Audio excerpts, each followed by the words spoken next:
Chapter 524. Lu. As Smith often called him that, Lu Qing already had a reaction to it.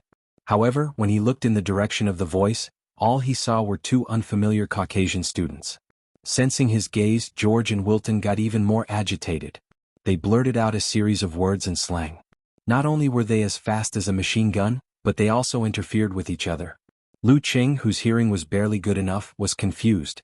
He could only vaguely make out the familiar words King of Youth League. However, the professional security guard who had put some distance between them understood most of it. That Asian boy is in the top 4 of the King of Youth League. He's the idol of those two students. I wonder what competition it is. Looks like they're hardcore fans of Chinese culture. They're crazy about martial arts, which is more mysterious than martial arts. The security guard gave his evaluation and thought highly of Lu Qing. He took out his encrypted phone and started contacting the headquarters. As a professional bodyguard, when an unknown person with a certain level of strength appeared around his employer, he had to carefully investigate the background of the person, prepare a plan and guard against accidents. Participated in the King of Youth League. They call him Lu. He described Lu Qing's surname with a similar pronunciation. Please reply as soon as possible. After sending the message, he held his phone in his hand and waited for a reply. He looked at Lu Qing warily and observed his interaction with the students. Just then his phone buzzed and vibrated wildly. It almost broke free from its restraints and escaped. The senior security guard picked it up and looked at it, only to see one shocking blood-red word after another on the screen. Very dangerous. Do not approach. Avoid him. Stay away from him. Oh my God. The senior security guard froze for a few seconds and subconsciously put some distance between them. When his brain finally understood the situation, he suppressed his fear and rushed into the classroom with his head down. He grabbed his employer and whispered, "Go, go, go, go." Regardless of whether the other party had any ill intentions, leaving first was definitely the right thing to do. Lu Qing didn't notice this little interlude. After Yenjika's translation, he roughly understood that he had met two true fans. He returned their greetings with a smile. Wilton, the freckled, brown-haired youth, praised him excitedly. At the end of it, he nervously extended an invitation. Are you free these days? Can you come visit our martial arts hobby club? It would be even better if you could tell us more about the mysteries of Chinese martial arts. George scolded his companion under his breath, feeling that he was too nervous to speak clearly, so he quickly added, "There's a martial arts club in Connecticut University and we're one of the members. Everyone is very interested in Chinese martial arts, and we hope to get a more detailed introduction from you." Holding Yenjika's hand, Lu Qing heard the girl's eager reaction when she heard the words Martial Arts Hobby Club. He understood. Tilting his head, he chuckled and asked, "Do you want to stretch your limbs?" Ever since she came to the United States in August, other than her daily training and her occasional guidance, Ko had not enjoyed a battle for a long time. For a martial artist who liked to participate in such activities, this was not something to be happy about. With her husband by her side, she didn't need to think about anything else. Yenjika thought for a while and nodded reluctantly, with her eyes shining.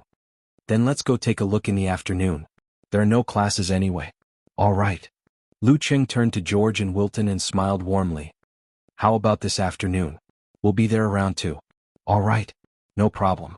No problem at all. The blonde youth, George, almost slid to his knees in celebration. After getting the address, Lu Qing waved to the two foreign fans and walked out of the campus hand in hand with Yenjika.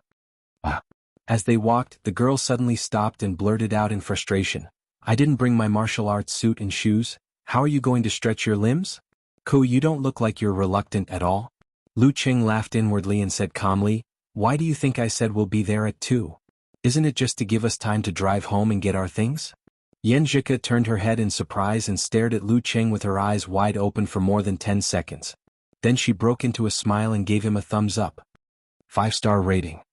I didn't even get it. What should I do? I feel like Qing has surpassed me in terms of intelligence. Poo poo poo. No way. It must be because I'm sleepy. Thinking of this, she quickly changed the topic. Then what are we having for lunch? Before Yenjika could finish, she remembered something. She took out her phone, unlocked the screen, lowered her head and started typing. Lu Qing did the same. After a while, the girl waved her phone and suggested a little proudly, "Let's have this one. It's in a commercial building nearby. It's a seafood restaurant in Connecticut that has been operating for decades. This is a guide I made in my spare time from studying. Looking at the address, route and name of the restaurant on the girl's screen, Lu Qing suddenly laughed and raised his phone to show her the screen. The same picture and the same words. "What a coincidence. I made a guide too," he said with a smile.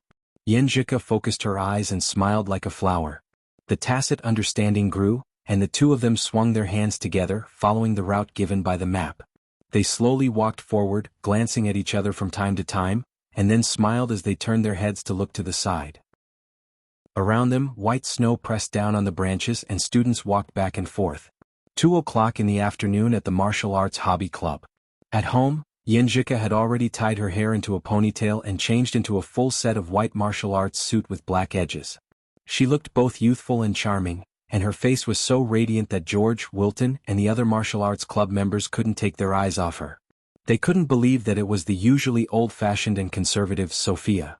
Although the two countries had different aesthetic standards, their cultures had influenced each other for many years. True beauty was still recognized. Sophia's features were exquisite, but her figure was too average. George and Wilton looked at each other and shook their heads. They were loyal fans of big breasts and big buttocks. They found Susan very sexy. In comparison, Yanjika was an angel who could be appreciated with a calm mind. After chatting for a while, Lu Qing, who knew what his wife was thinking, suggested actual combat training. Her? George pointed at the slender Yanjika and blurted out in shock. "Is there a problem?" Yanjika knew that she was being discriminated against and felt a little annoyed. Thinking of Ren, who looked like a cartoon character and a doll, George quickly shook his head. No problem." Lu Qing laughed and raised his right hand to announce the start of the match. George gathered his thoughts and got into a boxing stance. He took a few tentative steps and threw a punch. Yanjika shook her shoulder and turned her arm into a spear. With a snap, she stabbed at her opponent's throat, forcing him to raise his fist and shrink his head to defend himself. With her joints springing and fascia stretching, the girl took advantage of the opportunity to launch 24 blizzard strikes. After 3 punches in a row, she suddenly swung her waist, tightened her trousers and gave a low kick. George, who was already a little flustered, was suddenly kicked. He raised his right leg to block and swung back and his body fell forward. Next, Lu Qing reached out to support George and let Wilton take over. This Caucasian student's skills were probably only of amateur third pin, but his body condition was good and his arm strength was sufficient. Overall, he was probably of amateur first pin. It was a pity that he couldn't make full use of his strength. Wilton was slightly weaker than George, but Yanjika, who hadn't used her skills for a long time, let go of one opportunity after another to prolong the match. However, the result was not in doubt. Wilton was hit by her sliding punch that contained meteor force and almost vomited on the spot. The Caucasian girl, Colleen, was next. Yanjika changed her style and applied what little she learned from watching Lu Cheng's battle videos into the match.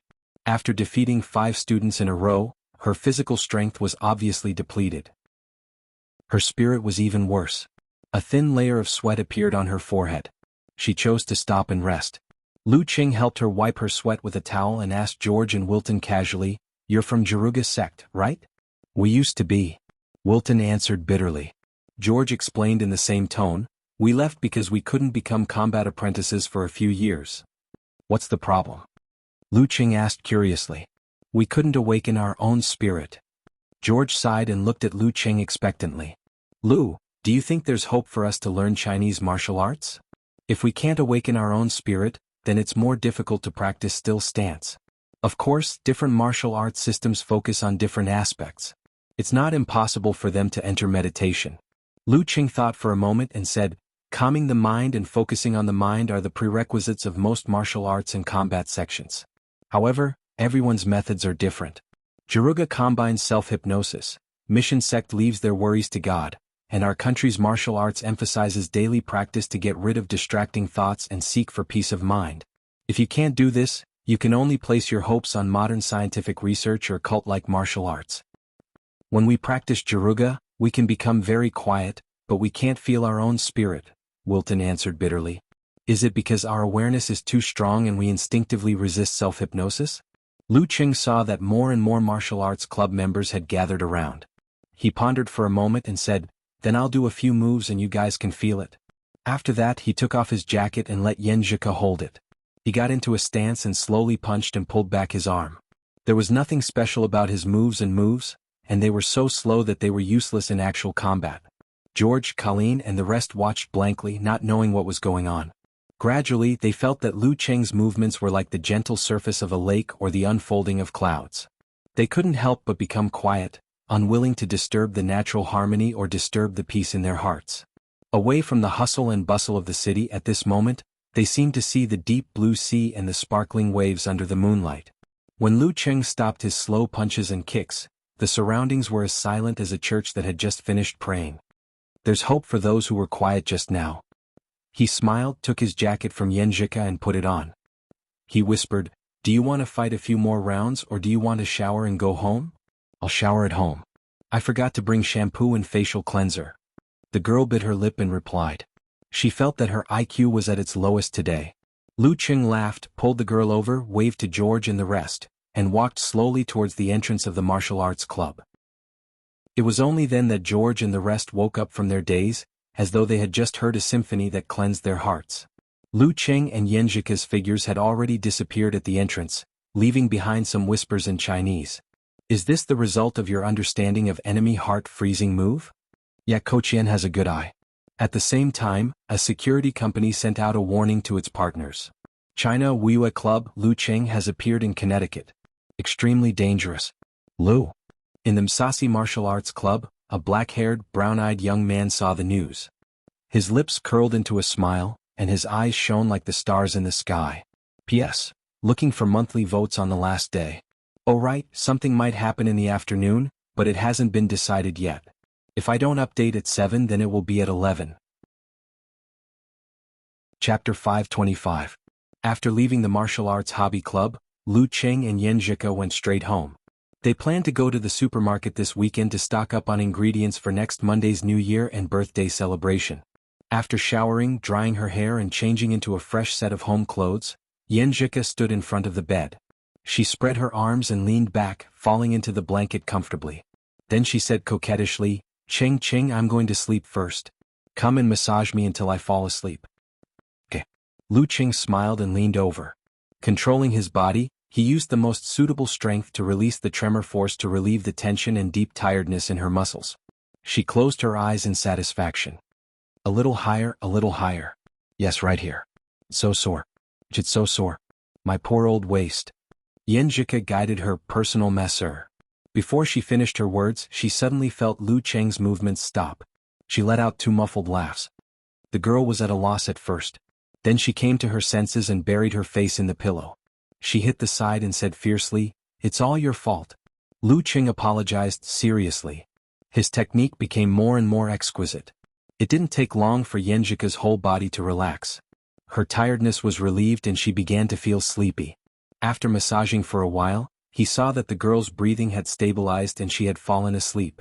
Lu Cheng retracted his hands and lay on the side. He planned to play with his phone for a while before going to the lawn outside to do some more training. Just as he got into position, Yenjika rolled over as if she had an automatic radar. She wrapped her arms around her chest and raised her right leg slightly above her knee. In the blink of an eye, Lu Cheng was tied up. The culprit didn't move at all. She was sleeping soundly. Who is sleeping so soundly? Lu Cheng looked at the girl's quiet and beautiful face with a smile. Looking at her, he suddenly felt a little sleepy. Sleeping so soundly. This kind of life is so relaxing, relaxing, relaxing. Lu Cheng didn't resist the call. He hugged Yenjika, closed his eyes and fell asleep. Lu Cheng didn't know how long he had slept. When he woke up, it was already dark outside. It was quiet everywhere. Only a faint light shone through the curtainless window, casting a faint glow on the room. "What time is it?" Yenjika opened her eyes in a daze and asked casually. Lu Cheng smiled lazily and said, "It's just getting dark, about 6 o'clock. "Yes." Yenjika changed her position and lay side by side with Lu Cheng. She said lazily, "I'm a little hungry, mine is already protesting." Lu Cheng tilted his head and looked at the girl's small and delicate ears. "Let's not make any troublesome dishes later. We'll defrost the meat, cut it into pieces and roast it. We have several kinds of dipping sauces from Xioshan, Songqing, Dongying and Gaoli at home. You can choose whatever you want." Yenjika planned generously. "Then we'll wash some vegetable leaves." As she spoke, she suddenly bit her lower lip and said in an aggrieved manner, "But what if I don't want to move? I just want to lie down like this." "What a coincidence." "Me too." Lu Cheng felt that he was both captured by his little fairy and the quilt. Do you want to starve your wife to death? Yin Zhika snorted. I'll get up. I'll get up right away. Lu Cheng struggled to turn around and leave the quilt, only to find that the girl also sat up. Seeing his surprised and confused expression, Yin Zhika raised her chin and looked to the side. I have to supervise you. Although she said she was supervising, she dominated the whole process. Not only did she busy herself, but she also gave orders. When the electricity was plugged in and the meat in the roast pot was sizzling, the process finally came to an end. The surroundings were peaceful, the lights were warm, and the aroma of the meat filled the air. Lu Cheng and Yin Zhika looked at each other, smiled, and raised their glasses. It was impossible to be touched so often in life. This was enough. Don't overcook the meat. The fat parts of the beef are easy to crumble and the texture will harden. The girl recalled her past experience and dug out her experience of roasting meat, trying to make herself seem omnipotent. I'm Coach Yan. Halfway through the meal, Lu Cheng suddenly stopped and turned to look at the door. What's wrong? Yin Zhika asked blankly. Someone is approaching. Lu Cheng stood up and walked to the door. He looked relaxed and didn't feel any danger. After 10 or 20 seconds, the doorbell rang. He counted to 3 and opened the door. A middle-aged man in a black tuxedo with a bow tie of the same color stood outside. His shirt was neat and tidy. He had an eye-catching mustache and spoke with a strong accent. Hello, are you Mr. Lu Cheng? Yes. Lu Cheng looked at him, puzzled. The middle-aged man handed over an invitation with both hands and replied with a smile. My master would like to invite Mr. Lu to a banquet this weekend. If possible, he hopes that you can have a friendly duel with him. This will not be made public. Only the guests of the banquet can watch. A challenge is coming? Lu Cheng thought. He took the invitation and opened it. He saw the logo of a fist holding a trident in the Msasi martial arts arena, the location of the banquet, the exact time, and the name of the signatory. Brandon? Lu Cheng read out the name and knew who it was. He looked up at the middle-aged man and nodded politely. I'll be there on time. Thank you. The middle-aged man placed his right hand on his chest and bowed. After sending him off, Lu Cheng closed the door and met Coach Yan's scrutinizing gaze. What's the matter? Yin Zhika could only vaguely hear the words banquet and duel. Brandon from the Jianghu sect wants to challenge me at a banquet of high standards. Lu Cheng smiled casually. Brandon was the most popular grandmaster of martial arts in the Msasi martial arts arena in recent years. He was only 22 years old and had already become a senior, which was equivalent to an inhuman. He had just turned 24 this year and was one of the top rising stars in the entire United States. His father, Adrian, was also a veteran martial artist. He was the middle-aged Caucasian man wielding a big sword that Lu Cheng saw when he first arrived at the Msasi martial arts arena. 2 veterans in one family had established the Jackson family's position in Connecticut. When? Yin Zhika's eyes sparkled as she asked with great interest. For such a formal challenge, safety was guaranteed. Moreover, both parties were at the inhuman stage and had strong control. Therefore, she wasn't worried. Tomorrow night. Lu Cheng acted like an American movie. He bent down and extended his hand. Miss, would you like to go with me? My pleasure. Yin Zhika smiled sweetly and extended her hand. The next day at 7 in the evening, the couple arrived at the Riverside Manor in Songqing University's martial arts suit as a couple's outfit. Under the guidance of the servant, they entered the banquet hall. Lu Cheng's nose itched with the smell of perfume, making him want to sneeze. He and Yin Zhika weren't dressed impolitely because the host of the banquet was also in a martial arts suit. Brandon stood by the floor-to-ceiling window, holding a glass of golden champagne. He raised his glass at Lu Cheng and Yin Zhika with a smile. He had black hair and brown eyes. He was tall and muscular and his skin was close to bronze. He was full of power and pressure. Taking a sip of the champagne, Brandon laughed from afar. Are you going to give us an opening dance or an ending dance? As he spoke, he pointed at the open-air martial arts arena outside to prevent Lu Cheng from misunderstanding. The place was brightly lit as though it was daytime. Huge Roman-style stone pillars stood there. I don't have a problem with either. Lu Cheng replied with a smile. Then let's do it now. I can't wait. Brandon smiled apologetically. The conversation between the two of them attracted the attention of the guests. Numerous gazes were cast on them, and they were all overflowing with interest. Lu Cheng looked around and asked in a low voice, Where's the referee? Referee? Brandon shrugged his shoulders. I hate referees. A formal challenge requires a referee. Otherwise, I'd rather not accept it. Lu Qing expressed his opinion firmly. Brandon immediately showed an amused expression. As an outstanding martial artist, how can you rely on the protection of the referee? Don't tell me that you're scared and cowardly now that you're away from the referee? Have you forgotten that fighting is an art used on the battlefield? Have you forgotten the boiling blood and the courage of a man? Only those who are used to fighting without any protection are real men and real warriors. If you admit that you're a boy crying in his mother's arms and a shameful coward, then you can leave. Yanjika was infuriated by his words. Her body trembled slightly. Let's go. Lu Qing pulled her, turned around calmly and walked towards the door. If I hadn't experienced those few life and death battles, I would definitely be enraged. However, the more I experience the feeling of walking on the edge of death, the less I want to take the initiative to try it. I'm not afraid, but that doesn't mean I like it. Since I started practicing martial arts, all the battles without a referee were either because I had absolute confidence or because I was forced into it. How can I take the initiative to jump into a dangerous situation? This is completely against my martial arts will. I'm not protecting my reputation. Yanjika followed him blankly. She suddenly calmed down under the surprised gazes of the guests. She held Lu Cheng's hand tighter. She felt that he was more courageous than accepting the challenge. All right. At this moment, Brandon clapped his hands and said with a sigh, I can only force myself. Mr. Poke, please be the referee for today's battle. Lu Qing stopped in his tracks and turned around. He calmly met the gazes of those who were looking at him as if he was a coward. P.S. Don't waste the remaining monthly votes. Also, ask for a guaranteed monthly vote for July. You can vote after midnight. Chapter 526. The Jackson family held an important position in the entire Jiruga. There was no lack of experts attending their banquet.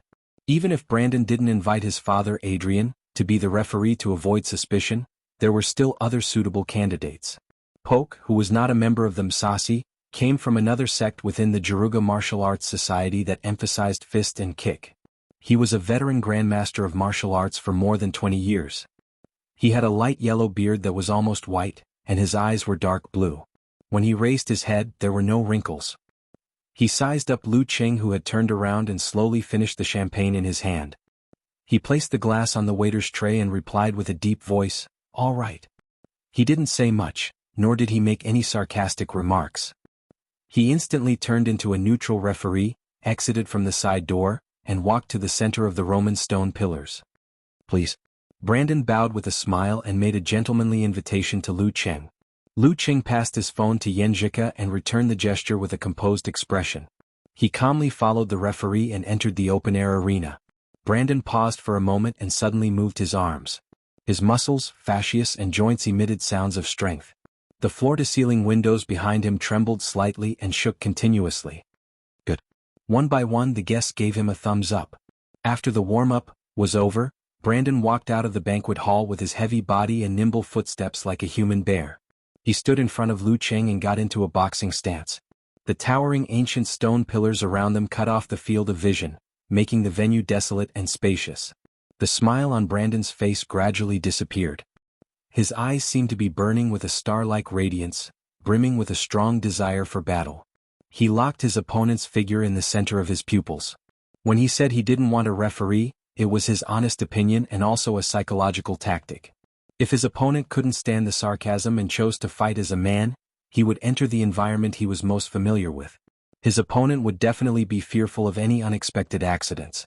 If he was afraid of danger and insisted on not agreeing to a retro gladiator fight, he would feel dejected even with a referee.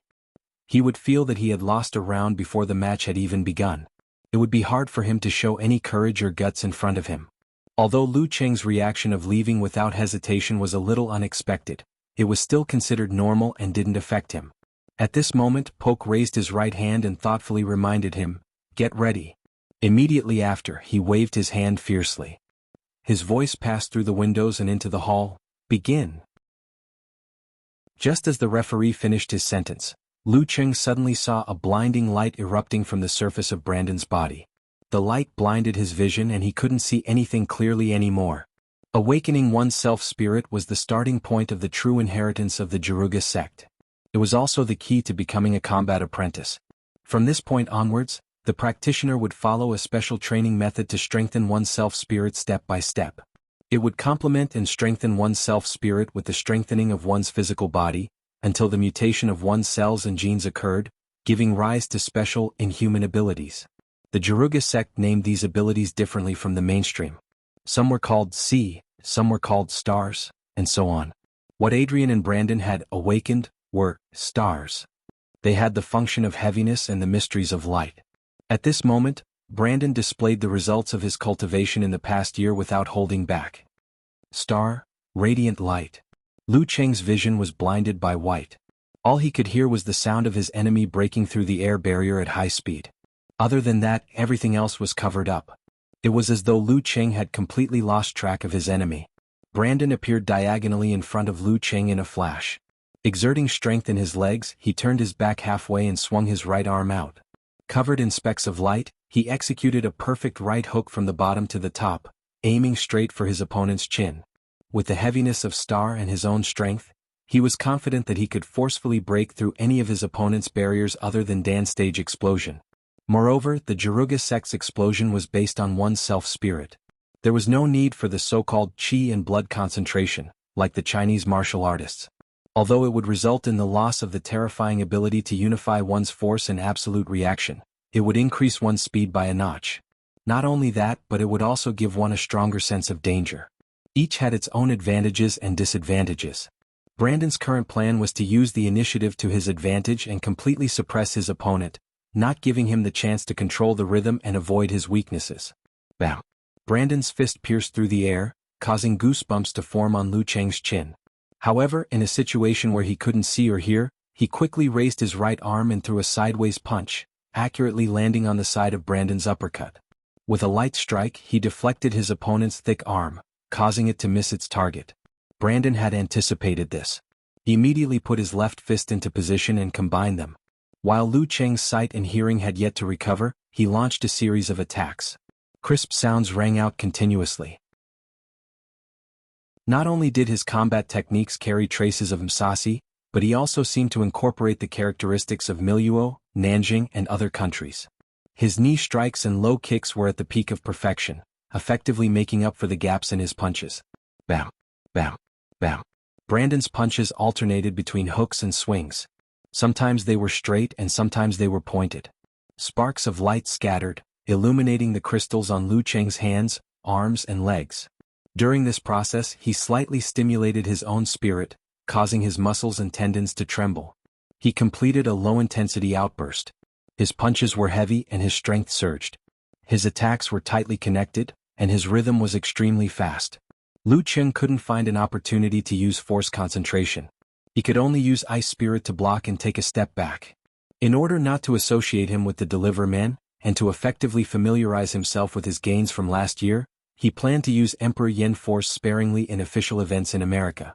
He planned to use it as a surprise attack at a critical moment. Bam! Bam! Bam! Lu Cheng swung his arm and threw a punch. His Zen undersea tremor and his leg bent low kick. He blocked 3 consecutive attacks and took 3 consecutive steps back. Every step left a clear crack on the stone floor. The guests watching the battle through the floor-to-ceiling windows relaxed as they sipped on their champagne. Yen Zhika held a glass of plain water. There wasn't any worry on her face. She and Lu Cheng had discussed the current situation many times last night and during the day. As expected, after taking 2 more steps back and almost crashing into a Roman stone pillar, Lu Cheng suddenly advanced instead of retreating. He jumped half a step and threw a quick punch at his opponent's lower abdomen. Brandon's fist was shrouded in starlight. It looked like he was wearing a practice glove. He swung his arm and blocked his opponent's attack with a bang. Boom! The sound of rolling thunder reverberated in all directions. Both of them, who seemed to have frozen momentarily from the collision of their fists, shook at the same time.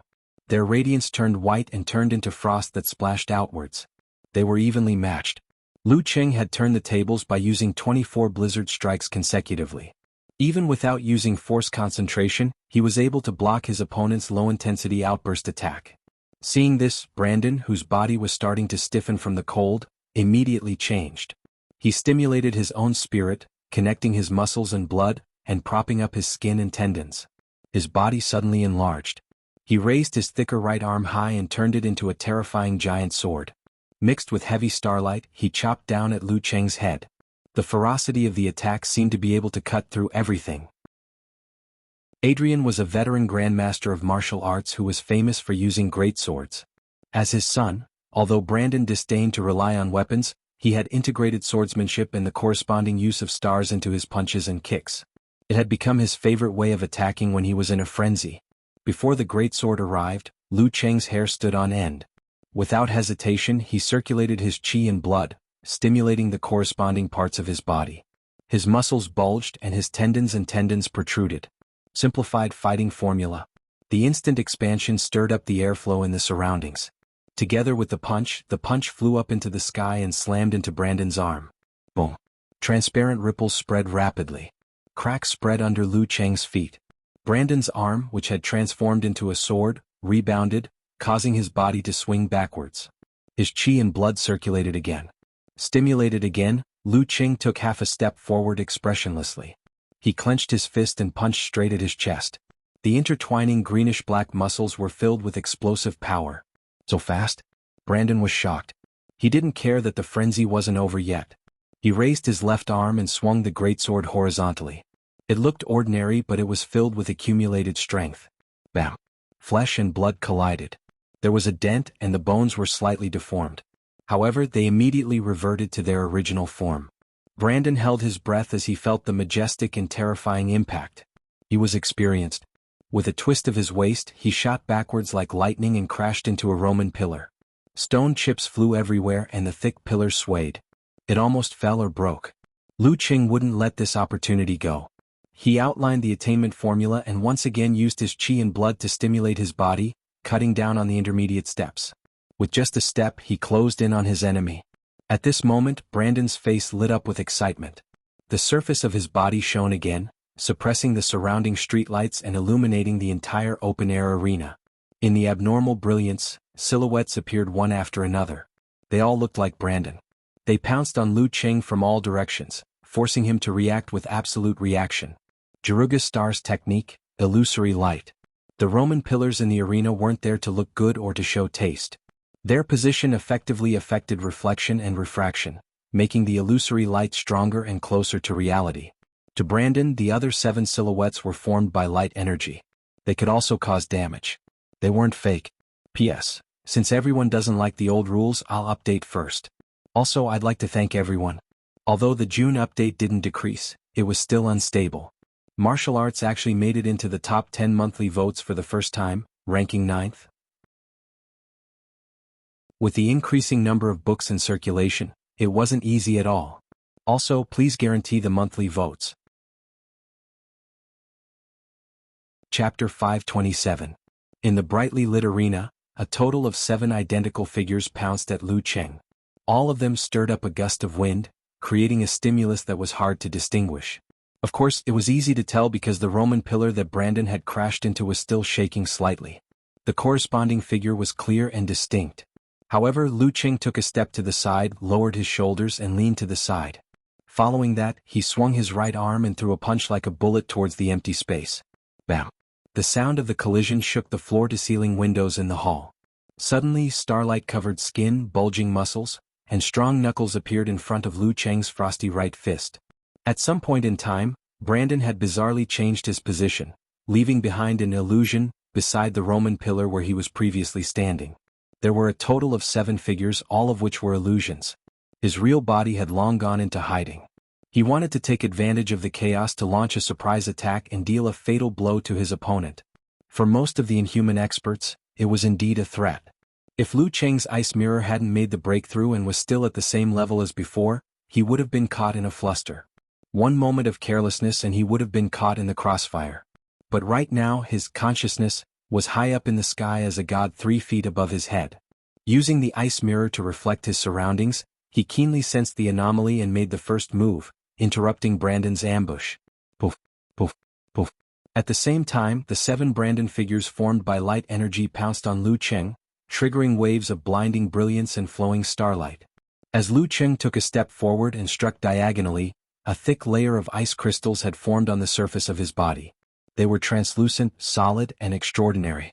Under the burning and melting of the light, they either sizzled into water or vaporized instantly, forcefully resisting this round of attacks. If it wasn't for the improvement of his ice armor, he definitely wouldn't have chosen such a response. Moreover, the 7 figures came from different directions. Without the stacking of corrosion, he could naturally deal with them calmly, as immovable as a mountain. Amidst the explosion, as the 7 figures disappeared, Brandon's silhouette was quickly outlined. His left hand bounced back, swinging involuntarily as he felt an unbearable pain. His punch was interrupted and he was almost injured. The pain stimulated Brandon's soul, causing him to have a strong desire for violence. He was like a soldier whose eyes were bloodshot. When Brandon noticed that Lu Qing had weakened from the head-on clash just now, he flexed his back muscles without hesitation and delivered a heavy straight punch. Under the cover of such a ferocious attack, he stepped forward with his left foot and tripped Lu Qing's legs, acting as both a fulcrum and a rope. This was the jutsu of the Jianghu sect. Brandon wanted to turn the battle into a ground fight. He would rely on the skillful coordination of his constellation ability to unleash various techniques to break the enemy's so-called listening skill and completely subdue him. When he kicked, Lu Qing took a step back. From the perspective of the guests in the hall, the two of them seemed to be performing a dance with tacit understanding. Brandon's kick missed, and his straight punch failed. He immediately turned sideways, lowered his back and extended his right palm. He was going to use his well-practiced technique to throw his opponent to the ground. Lu Qing took another step back. It was as if he had known the enemy's plan in advance, so that his fall would fail awkwardly. Lu Qing shook his right shoulder and swung out his arm, tightening it from its softness. Then, like a whip, he struck towards the side of Brandon's neck. Brandon raised his arm, which glowed brilliantly, and assumed a defensive boxing stance. He tilted his head to the side, guarding against the second and third part of the enemy's attack. When he watched the video of the battle, the memory was still fresh in his mind. He still had a lingering fear. Bam! Brandon's arm swayed a little as he lashed out with the whip. It was as though countless dust particles were flying into the air. As expected, Lu Qing snapped his knuckles, aimed at the side of his face and spread his fingers. Even though he was far away, he could imagine the enhancement Aurora would provide. With a whoosh, the tip of Lu Qing's fingers shot out streaks of crystal-clear cold light. They left his body like sharp arrows and headed straight for the enemy's temples and eyes. They were faster, more solid, and more ferocious than Aurora. They were like ice spirits. Brandon had guessed the beginning, but he didn't expect the ending. When he saw the sudden change, he was scared out of his wits. Cold sweat broke out on his back and he felt as if electricity had passed through his pores. He instinctively shrunk his head and curled up his body. He felt the sound of the arrow elongating in his ears. The bone-piercing cold flew past his scalp and into the surface of an ancient Roman-style stone pillar. Lu Qing pulled back his chi and blood calmly and unleashed his Dan force. He turned, lifted his hips, tightened his trousers and lashed out with his leg. Like a steel whip, he lashed out at the enemy who was facing him from the side. Brandon quickly stimulated his self-spirit. He quickly swung his arm, clenched his fist and hammered down. He narrowly missed the whip kick. Amidst the loud bang, invisible waves rippled outwards. Brandon, who was built like a human bear, nimbly moved his waist and back muscles. Despite being at a disadvantage, he used the force to leap away, instantly widening the distance between them to more than 10 meters. Lu Qing concealed his attainment formula and followed up with a step. He retracted his chi and blood again and unleashed his force again. He wore a crystal-clear frost glove on his left fist, swinging it sideways. It was unusually heavy. Bam! After Brandon blocked the attack, he swung his right fist again. He used the same force concentration and ice spirit to hurt his opponent. Bam! Bam! Bam! Lu Qing completed one explosion after another rhythmically. He swung his arms, swung his legs and struck with his knees. Every attack was heavy and filled with coldness. Bam! Bam! Bam! Faced with his opponent's precise footwork and attacks, Brandon was forced to use high-intensity explosive attacks to defend himself. He lost his advantage of being faster. After blocking more than a dozen attacks, he finally retreated. Every step he took created a cloud of dust, splinters, sand, and pebbles. It was like the battle scenes of the demigods recorded in many ancient books. Throughout this process, Brandon felt himself getting colder and colder. His gushing blood and beating heart couldn't completely alleviate this feeling. His body gradually stiffened and became more and more sluggish. Compared to the violent and ferocious Emperor Yin force, the ice spirit force had the advantage of erosion and lasting effect. Bam! Lu Qing's fist turned into a hammer and smashed downwards, hitting Brandon's raised fist. The impact made him stagger backwards. His hair was wet, and the droplets of sweat turned into white frost when they fell to the ground. Unwilling to wait for his death, Brandon roared. He couldn't care less about anything else. He stimulated his self-spirit and gathered the light energy in his body in an attempt to buy himself a chance to take a breather and find a way to turn the tables around. While he stimulated himself, Lu Qing seemed to have sensed it. He held his chi and blood in time. However, he didn't activate his Dan force immediately as usual. Instead, after a few moments of equilibrium, he seemed to have lost his temperature and blood, turning into an ice-cold corpse. The heaviness in his lower abdomen was still shrinking and moving away. This gave Brandon a chance to build up his strength. A smile of anticipation appeared on his face. He raised his left hand to protect his head and chest. Swinging his right fist, he struck out quickly and heavily. All the star brilliance gathered at a single point in front of him. Restriction of stars, light energy focus. Bam. At this moment, Lu Cheng's Dan force erupted uncontrollably. He was filled with blood again and regained his body temperature. He pulled his right arm and punched his chest, hitting the condensed star brilliance and glowing skin. Boom. Light exploded, illuminating the floor-to-ceiling windows in the hall. Yanjika bit her lips lightly, waiting for the figure to appear. The other guests forgot to drink, holding their glasses and watching intently. The exaggerated light disappeared in a flash, as though it was buried and devoured by something. Lu Cheng's figure appeared first, far away from his previous position. His right sleeve was in tatters like an exploded bamboo. His skin was slightly charred and shrouded in white mist. Seeing his sorry appearance, the guests were about to applaud, but they soon noticed that Brandon was standing there in a daze. He was still protecting his face with his left fist and punching with his right fist. From his fingertips to his hair, he was covered in a layer of glittering crystals, as if he had been frozen. Water droplets dripped down rapidly, and the layer of ice melted rapidly. Lu Qing circulated his qi and blood to stimulate his body parts. With a push of his feet, he pounced in front of Brandon again. Then he stretched his back, swung his arm and smashed his fist down. Bam! The air barrier exploded. Brandon, who had just been freed from the ice, threw out a punch slowly in an attempt to defend himself. However, he was sent flying backwards, breaking a Roman pillar with a loud bang. Lu Qing slid forward again. Without any change in expression, he threw out his left fist and smashed it on his opponent's forehead. He didn't hold back. If he was hit like that, even a man made of iron would have his head blown off. Pain came from his back and his limbs were sluggish. Brandon felt a stab in between his eyebrows. All he could see was Lu Cheng's fist, which was getting bigger and bigger, filling up his entire vision. At that moment he clearly felt the taste of death. He couldn't help but tremble. He wanted to retreat, but he couldn't do so.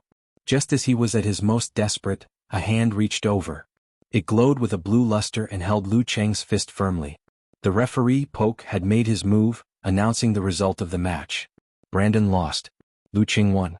Lu Qing retracted his fist, saluted, and walked towards the side door with a smile. He walked towards Yanjika, who was walking towards him. Phew. Brandon was still sitting on the pile of broken rocks, enjoying the beauty of being alive. He wasn't an idiot. He understood that Lu Cheng's not holding back at the end was a small proof. After entering the banquet hall, Lu Cheng and Yanjika exchanged glances. They whispered in unison, "Let's go." Wouldn't it be asking for a snub to stay at Brandon's banquet after winning? In ancient times, that would be asking for a beating. When the words entered their ears, the couple couldn't help but laugh. They walked towards the door hand in hand. No one tried to stop them. The room was silent. Outside the door, the night sky was dark. The evening breeze blew gently. Lu Cheng and Yanjika walked further and further towards the car park. Only their soft Chinese voice could be heard. You waited until the light energy focus before you tried that move of yours. Was it to better experience the characteristics of the Jiruga sect? Yeah. I keep feeling that this style is a little familiar. Maybe I was infected by the priest? P.S. I'm done with my work. Begging for monthly votes. Chapter 528. The river was illuminated by the starlight, and the coldness was bone-chilling. The Connecticut city at the end of January had a different kind of beauty. After Yanjika drove out of Brandon's manor, she slowed down the car and wandered in the peaceful night, creating a feeling of leisure and relaxation. There aren't many cars here. Let me teach you how to drive. It's an automatic transmission, super easy to learn. She suggested with great interest. Sure, Lu Qing answered without hesitation. He unbuckled his seat belt and walked to the other door. With his control of his body, coordination of his limbs, and reflexes, it shouldn't be hard for him to learn how to drive, right? He waited for the girl to get into the passenger seat before he got into the driver's seat, fastened his seat belt and closed the door. Don't you feel awkward? Yanjika turned her head and asked with a smile. A little? Lu Qing answered honestly. So awkward. We're of different heights and body types. The most suitable seat height and distance are definitely different too. Lu Qing, what's the difference between you wearing my t-shirt like this? Yanjika pointed out the problem with her bright eyes and taught Lu Qing how to adjust his seat and rearview mirror. After that, she excitedly introduced the application of brakes, accelerator, steering wheel, lights, gearbox lever, handbrake, and so on. The automatic transmission was relatively easy. Lu Qing was on the road in no time.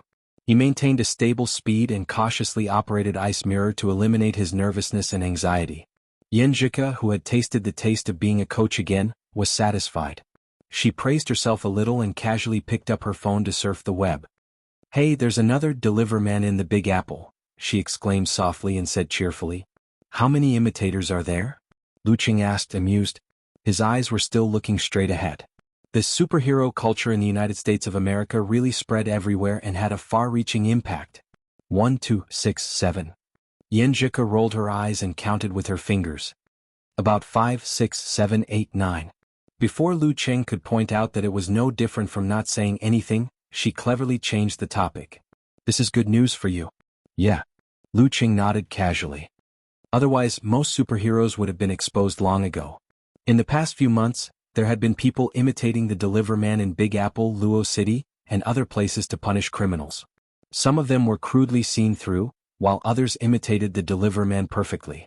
In terms of style and capability, the Deliver Man was believed to be the work of the Deliver Man again. It was said that a bureau of the Federation had combined the two cases and expanded the scope of the investigation. It was suspected that the Deliver Man was not in Connecticut before and after the two incidents in Connecticut.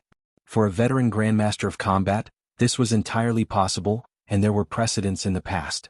Truth and falsehood were the active soil of American superheroes. Different countries had different situations. Using one's own country to trick another country would often lead to a huge mistake.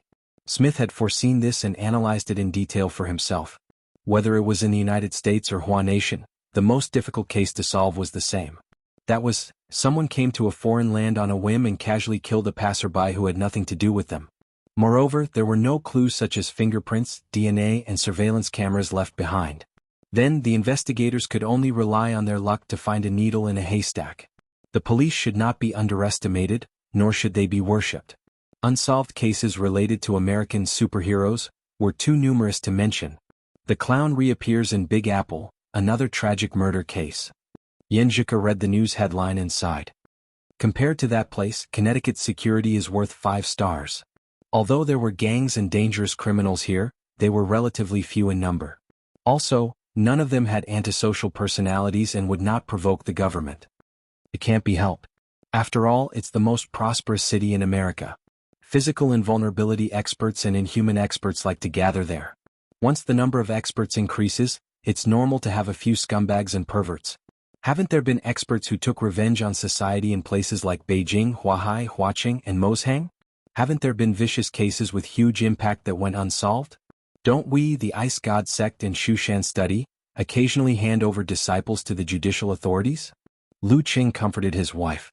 As the financial center of America, Connecticut was a big city with a high ranking.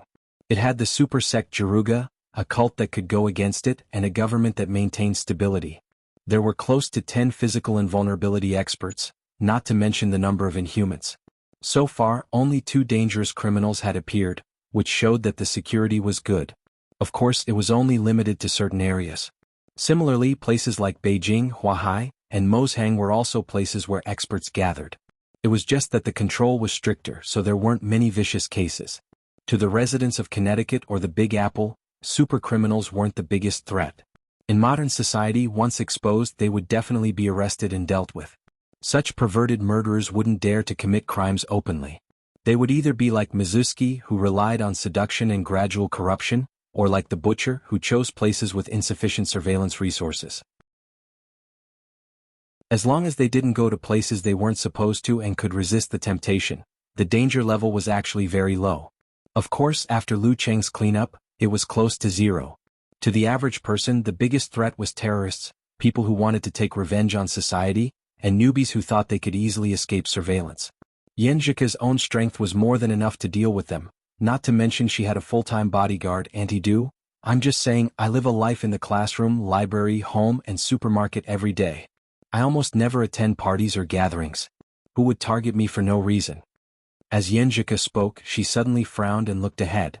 After pausing for a moment, she said, "Cheng, do you not know the way?" "Seems like we're driving the wrong way," Lu Cheng answered calmly. "Yeah, it's my first time here. How could I know the way? Besides, who would remember the way in a car?" So self-righteous. Yanjika was stunned for a few seconds. "When did we go the wrong way?" "We should have turned left at the intersection with the bridge." "We passed that intersection before you mentioned the clown." Lu Cheng thought for a moment and said with a strange expression, "When I was counting how many delivery men." Yanjika asked casually as she entered the map and planned to navigate. "No, it was even earlier." Lu Cheng answered honestly. "When I said the delivery men appeared in the Big Apple again?" Yanjika blinked. "Even earlier." Lu Cheng reminded her with a trembling expression. "Even earlier? Isn't that when I teach you how to drive?" Yanjika laughed out loud.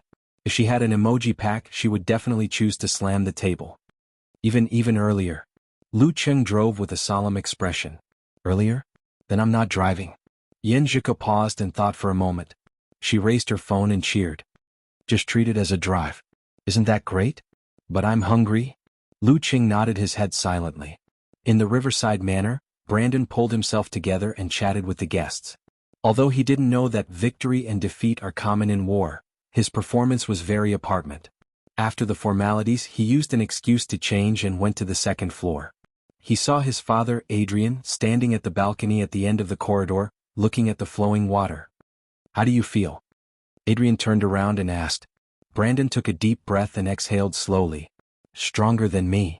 Adrian nodded slightly and added calmly, "And he looks like he's experimenting and practicing the new ice sect technique." Brandon didn't want to admit it, but he answered honestly. "Yes." A smile appeared on Adrian's face as he spoke calmly. "You have to remember that there aren't many people who can become a martial artist's lifelong enemy. Among them there are bound to be arrogance and conceit." February 1st, Sunday afternoon. Lu Cheng, who had completed his daily training, and Yanjika, who had finished her homework, drove to the biggest supermarket nearby to buy ingredients and daily necessities for the Chinese New Year.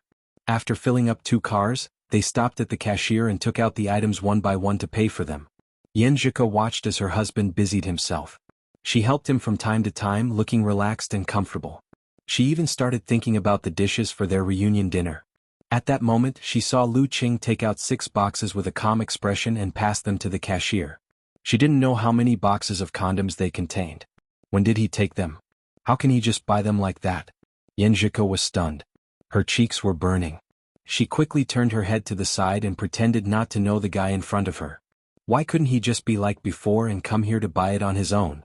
After paying the bill and exiting the supermarket, Yanjika glared at Lu Cheng in embarrassment. "You're getting better at it." "What?" Lu Cheng was confused. That. Yanjika pointed at the boxes on top. Lu Cheng broke into laughter and answered calmly, "It's not my first time. Besides, it's normal for a married man with a wife to buy condoms. What's there to be embarrassed about?" "That's not what you said before.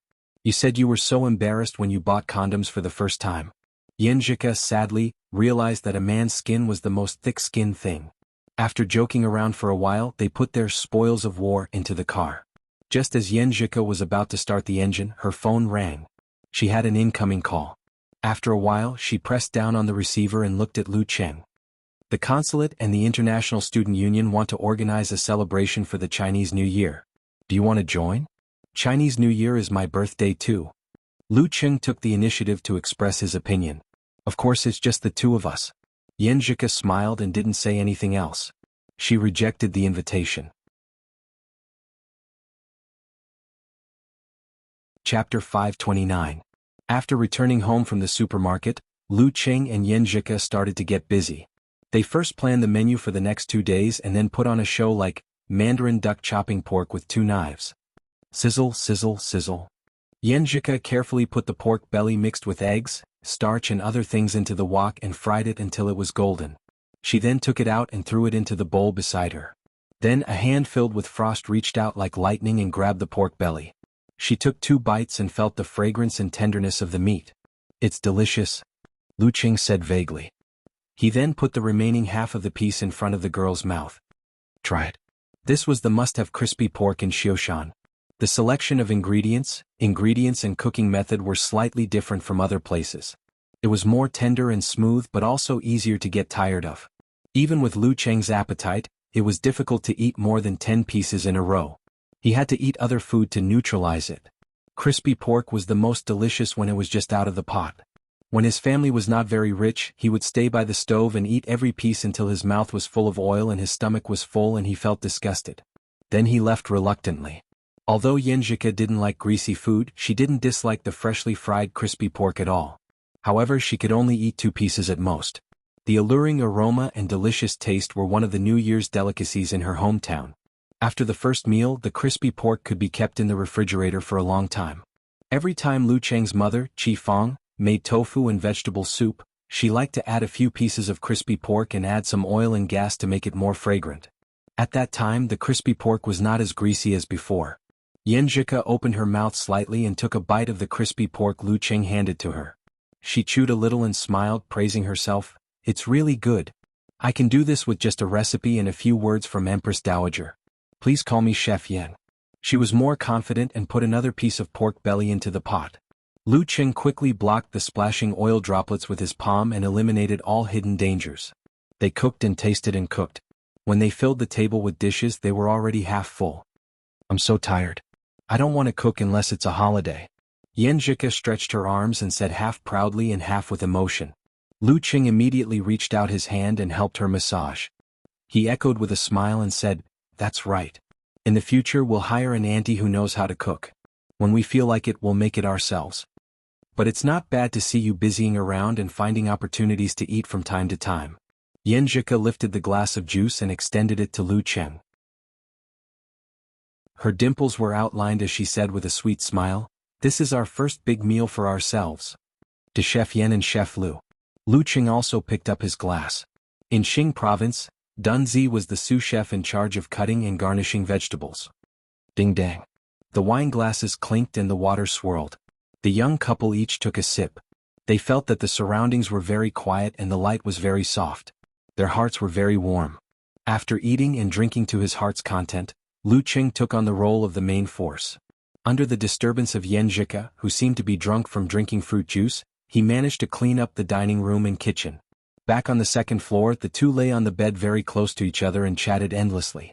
Occasionally, they would surf the internet to find something to talk about. Even time seemed to slow down. Lu Cheng's cell phone rang from time to time. They were all congratulatory messages for his birthday. Based on the reality that China was 12 or 13 hours earlier, he had entered the first day of his 21st birthday in China. However, the young couple was still stubbornly waiting for the arrival of midnight in Connecticut. At 11:30, Yanjika suddenly stretched out her leg and nudged Lu Cheng. "Cheng, you go take a shower first. It's almost 12. I'll go after that." Lu Cheng answered with a little confusion. Go, take a shower first. You stink." Yanjika used both hands and feet to drive him out of the bed with an itchy expression on her face. Is this the rhythm of a surprise gift? Lu Cheng's heart skipped a beat. He deeply felt that he was really unromantic just now. Okay. He pretended to be helpless and slow. He took a change of clothes and walked out of the room to the bathroom. After 2 steps, his ears moved slightly. He heard the sound of the door closing and locking. That's it. Lu Cheng entered the bathroom with a face full of joy. He rubbed left and right, slowed down the pace and hummed a song. 20 minutes later, he walked out of the bathroom refreshed and returned to the bedroom door. He stretched out his hand and twisted the doorknob, but it didn't move an inch. He knocked on the door and called in a confused tone. Wait a little longer. The girl's voice sounded slightly urgent. Okay. Lu Cheng smiled to himself and waited patiently. He silently counted the time and scattered his thoughts, guessing what kind of gift he was about to receive. At 11:59, he heard the sound of the lock being unlocked and Yanjika taking a few steps back. Come in. The girl's voice was a little tense. Okay. Lu Cheng took a breath and reached for the doorknob. He gently twisted it and pushed the door open. The lights in the room were off. The curtains were drawn, and the dim yellow candlelight was rippling. In the quiet darkness, Yenjika wore a white fluttering veil and a wedding dress that outlined her beautiful curves. The layers of lace were faintly discernible, making her look as pure and beautiful as an angel descending from heaven. At this moment she was holding a homemade cream cake in her hands. There were 21 candles on the cake, and the light from the candles flickered like a soul. Seeing Lu Cheng's stunned face, the girl was a little embarrassed and forgot to say happy birthday. She raised her chin and said, "I ordered the dress. We haven't taken wedding photos yet." "Yeah," Lu Cheng replied with lingering eyes. Yenjika pursed her lips and smiled. She looked at the ceiling and said, "Then I'll invite you to take the photos tomorrow. There's no class this afternoon. We'll go to Left Lake Pier, Riverside Park, Wilson Square, Adams Garden, and Westminster Building. Yes, we'll take the photos ourselves." "You've already prepared the strategy?" Lu Cheng seemed to come back to himself and asked subconsciously, "Shouldn't this kind of thing be done by me?" Of course, Yenjika's voice rose at the end. She replied with a cheerful expression, "This is your birthday present. Yes, I ordered a full suit for you including a shirt, vest, bow tie, belt, shoes. When we go back to China during the summer vacation, we'll make a Han costume for the second set. You'll try it on." She turned around and walked to the wardrobe as if she was going to take out the suit that belonged to Lu Cheng. However, before she could take a step forward, an arm wrapped around her waist. A strong body pressed against her back, and a slightly hot breath brushed past her ear. "Then we can try it on tomorrow?" Lu Cheng said in a low voice. "Sure enough. You big pervert." Yenjika smiled slyly. She turned around as if she had been prepared. She raised the cake in her hand and was about to slap it in the face of the rogue to wish him a happy birthday. Her turning around and the words of trying on the dress were all targeted traps. Lu Cheng had already sensed the girl's intention. He shook his head in amusement and chose not to dodge. Seeing this, Yenjika slowed down her movements and stopped the cake. She muttered, "Can't waste food."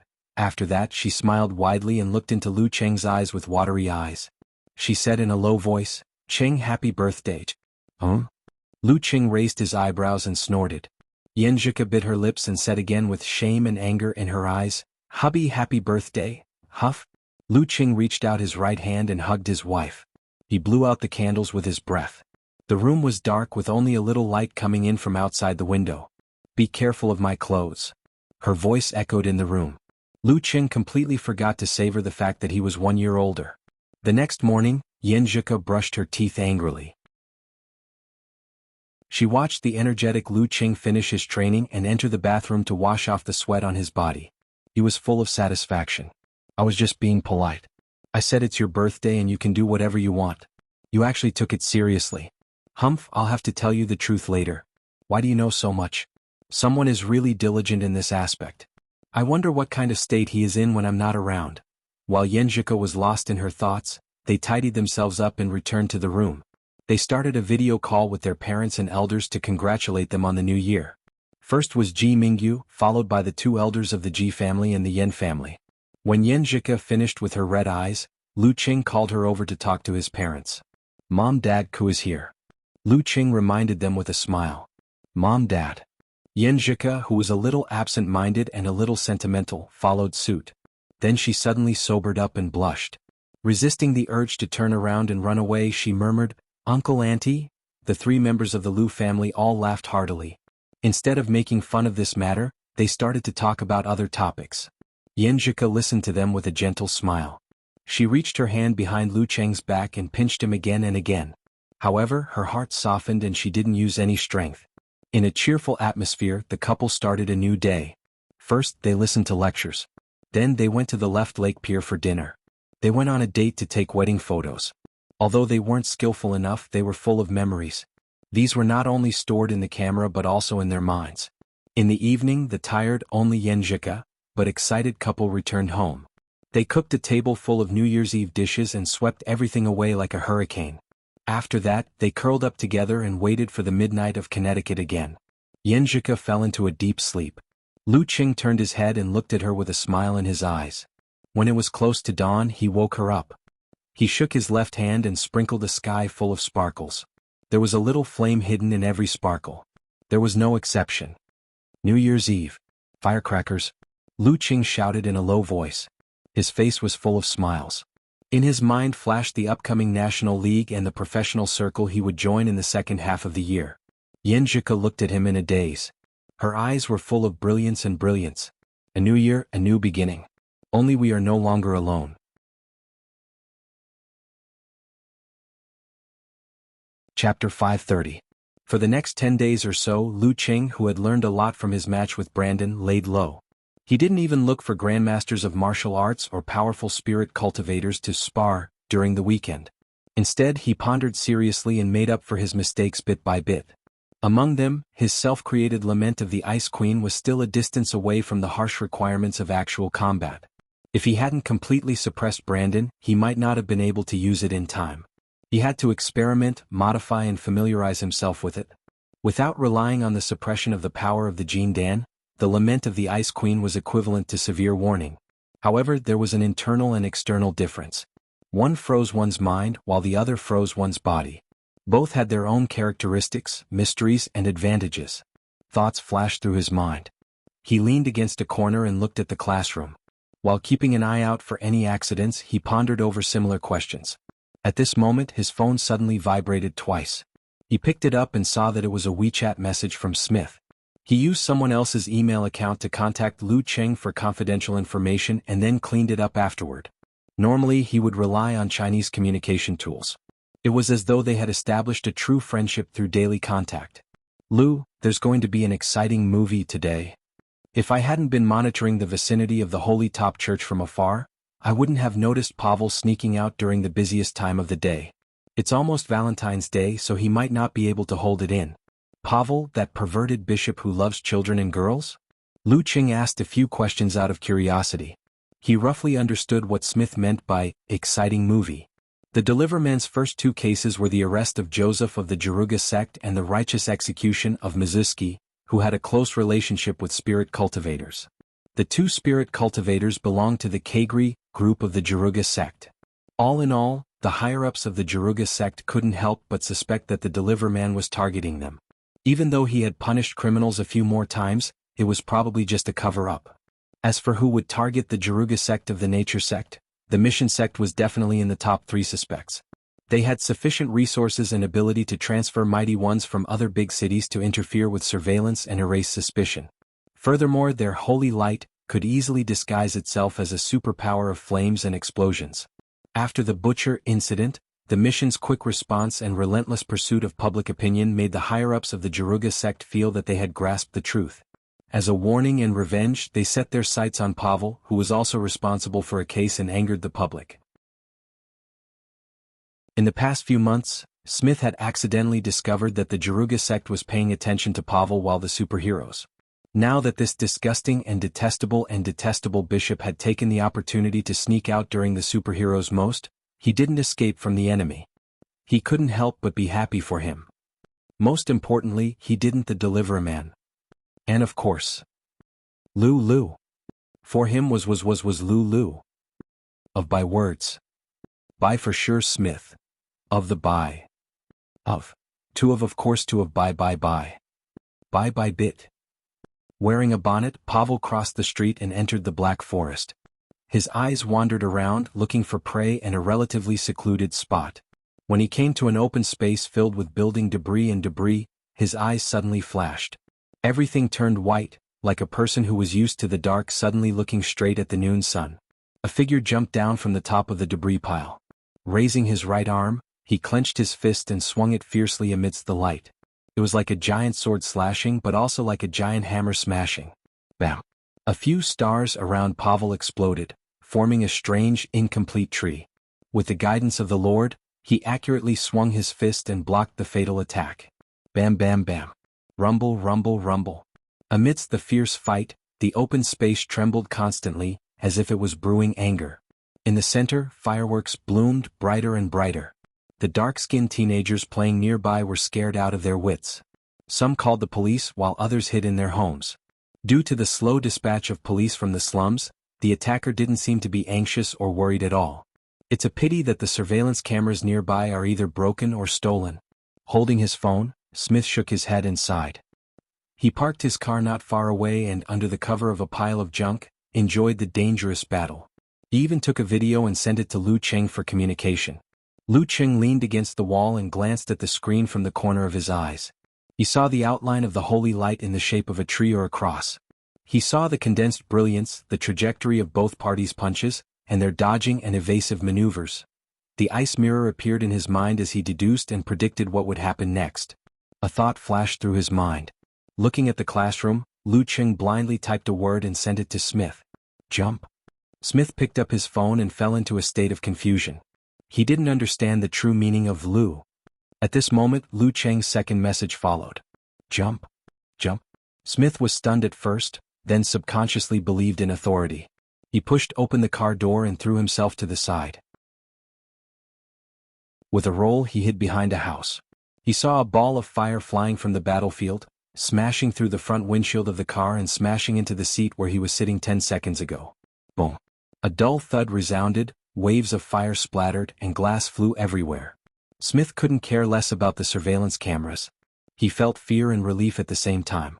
Although such an attack couldn't kill him, it wasn't easy to bear either. Having an extremely dangerous friend wasn't necessarily a bad thing.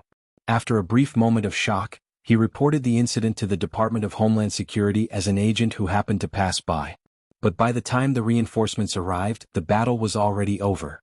With the appearance of a helper who seemed to be a spirit cultivator, the attacker finally finished off Pavel, destroyed the corpse and traces of the crime scene and left. The government has to issue a warning to Jianghu and the church. They should be quiet for a long time after this. Smith sent a message to Lu Cheng as he reported the losses. As someone who leaned towards justice and law enforcement, he didn't hand over the video he took. It's best if people like Pavel are dead. On the way home after school, Yenjika listened to Lu Cheng's description of the incident while driving. Her eyes widened. You can already predict the development of the battle 20 seconds later? Provided there are no changes. Who knows what other tricks those two guys have up their sleeves? Lu Cheng smiled calmly. In other words, you're at most 60 to 70% sure. If there are any changes, wouldn't Spider's jump be in vain? Yenjika was half enlightened and half confused. Jumping won't kill you. Lu Cheng chuckled, not minding it at all. Spider lacks actual combat experience. It's not bad to do some vigorous exercise once in a while. Valentine's Day was also the second anniversary of Lu Cheng and Yenjika's relationship. The girl received a pair of resplendent earrings and a photo album. A photo album? Yenjika was surprised, happy, and confused. She took it and placed it on her lap. On the cover of the album was the words, "A gift from time," handwritten by someone. Handwriting? I won't comment on the handwriting. The girl chuckled and opened the album. The first page was of the exterior of the martial arts arena, the second page was of Wuxia Lake, and the third page was of Long Bridge at night. Every page was a scene she was extremely familiar with. At the end of the page were the suspended glass bridges and other sights they had experienced before. You've been there before? Yenjika looked up and asked in surprise and delight. Before you went abroad, didn't you especially like to take photos to record the things we experienced together? I wanted to make up for the earlier ones. Although we're not in the photos, it can be our background now. Lu Cheng explained with a smile. Yenjika's eyes lit up. She lowered her head and stroked the surface of the photo. Her dimples were shallow. Your photography skills are a little bad, but since you put in so much effort, I'll reluctantly accept it. Do you like it? Lu Cheng asked with a smile. Yenjika rolled her eyes and glared at him. She turned her head to the side and answered softly, I like it very much. After that, she changed the topic and showed a nostalgic expression. I kinda miss the cafeteria of Songqing University. I still remember the shredded pork with fish with shredded onions and the boiled meat slices with a spoon of boiling oil. It was so tender. The dishes in Songqing University's cafeteria were not bad, especially the shredded pork with fish with shredded pork. It was a dish that Lu Cheng and Yenjika couldn't stop praising. It wasn't worse than some of the time-honored restaurants in Xing province. The only problem is that there are too many fish in Wuxia Lake. Most of the dishes in the cafeteria are fish. Lu Cheng complained and then recalled the food. The more they thought about it, the more hungry they became. At the end of the conversation, Yenjika touched her stomach, which was still a little painful because of her period, and looked at Lu Cheng with grievance. Cheng, I just checked Weibo and saw a person's nickname is Country Bumpkin. And then? Lu Cheng asked in confusion. And then I want to eat buns. Yanjika covered her face with her hands. After Valentine's Day, Lu Qing waited for Aunt Du to call off her leave. He carried his luggage and boarded the flight back to China. The national competition was in a little more than a month. P.S. Looking for recommendation tickets on Monday. Monthly tickets.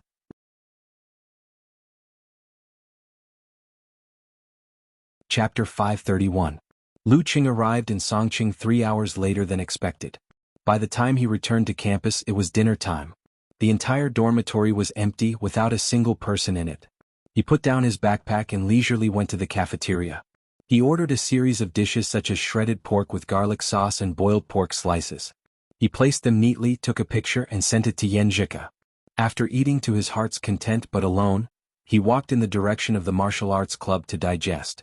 The setting sun shone on the Weishui Lake as if it was plated with a layer of golden red. As he approached the stadium, Lu Qing suddenly saw a familiar figure walking out. It was Li Mao, who was in the second semester of his senior year, wearing a thin turtleneck sweater and a casual jacket. "Hi, senior brother Li Mao. Extra training?" He took the initiative to greet him. Li Mao answered with a hearty smile, "No, I've been training all morning. If I come again I'll be injured. I just finalized the offer and signed a 3-party agreement. I'm a little bit, well, how do I put it? Anyway, I just want to come and have a look."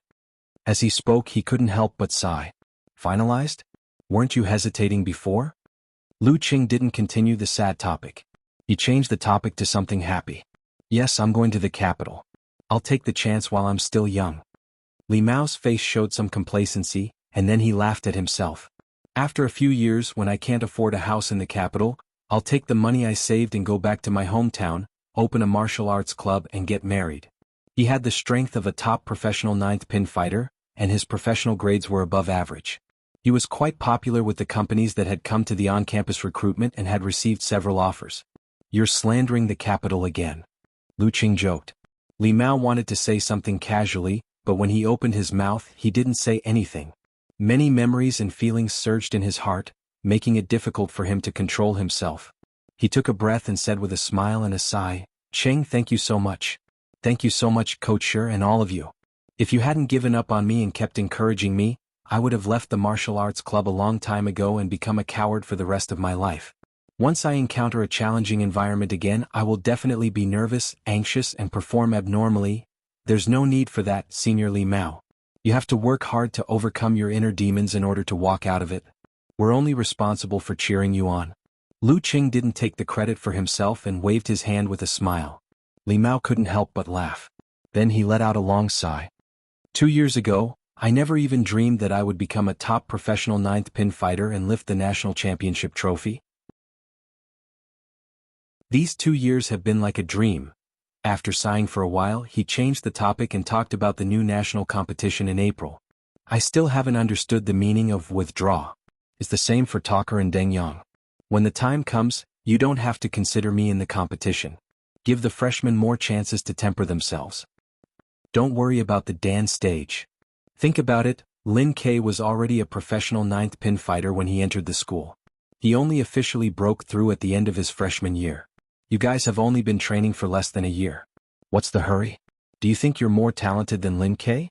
Do you think you're more hardworking than him?" Lu Qing reminded Li Mao not to be so anxious. Going from a professional 9th pin fighter to a Dan stage in 1 year was enough to be a Heavenly Son candidate.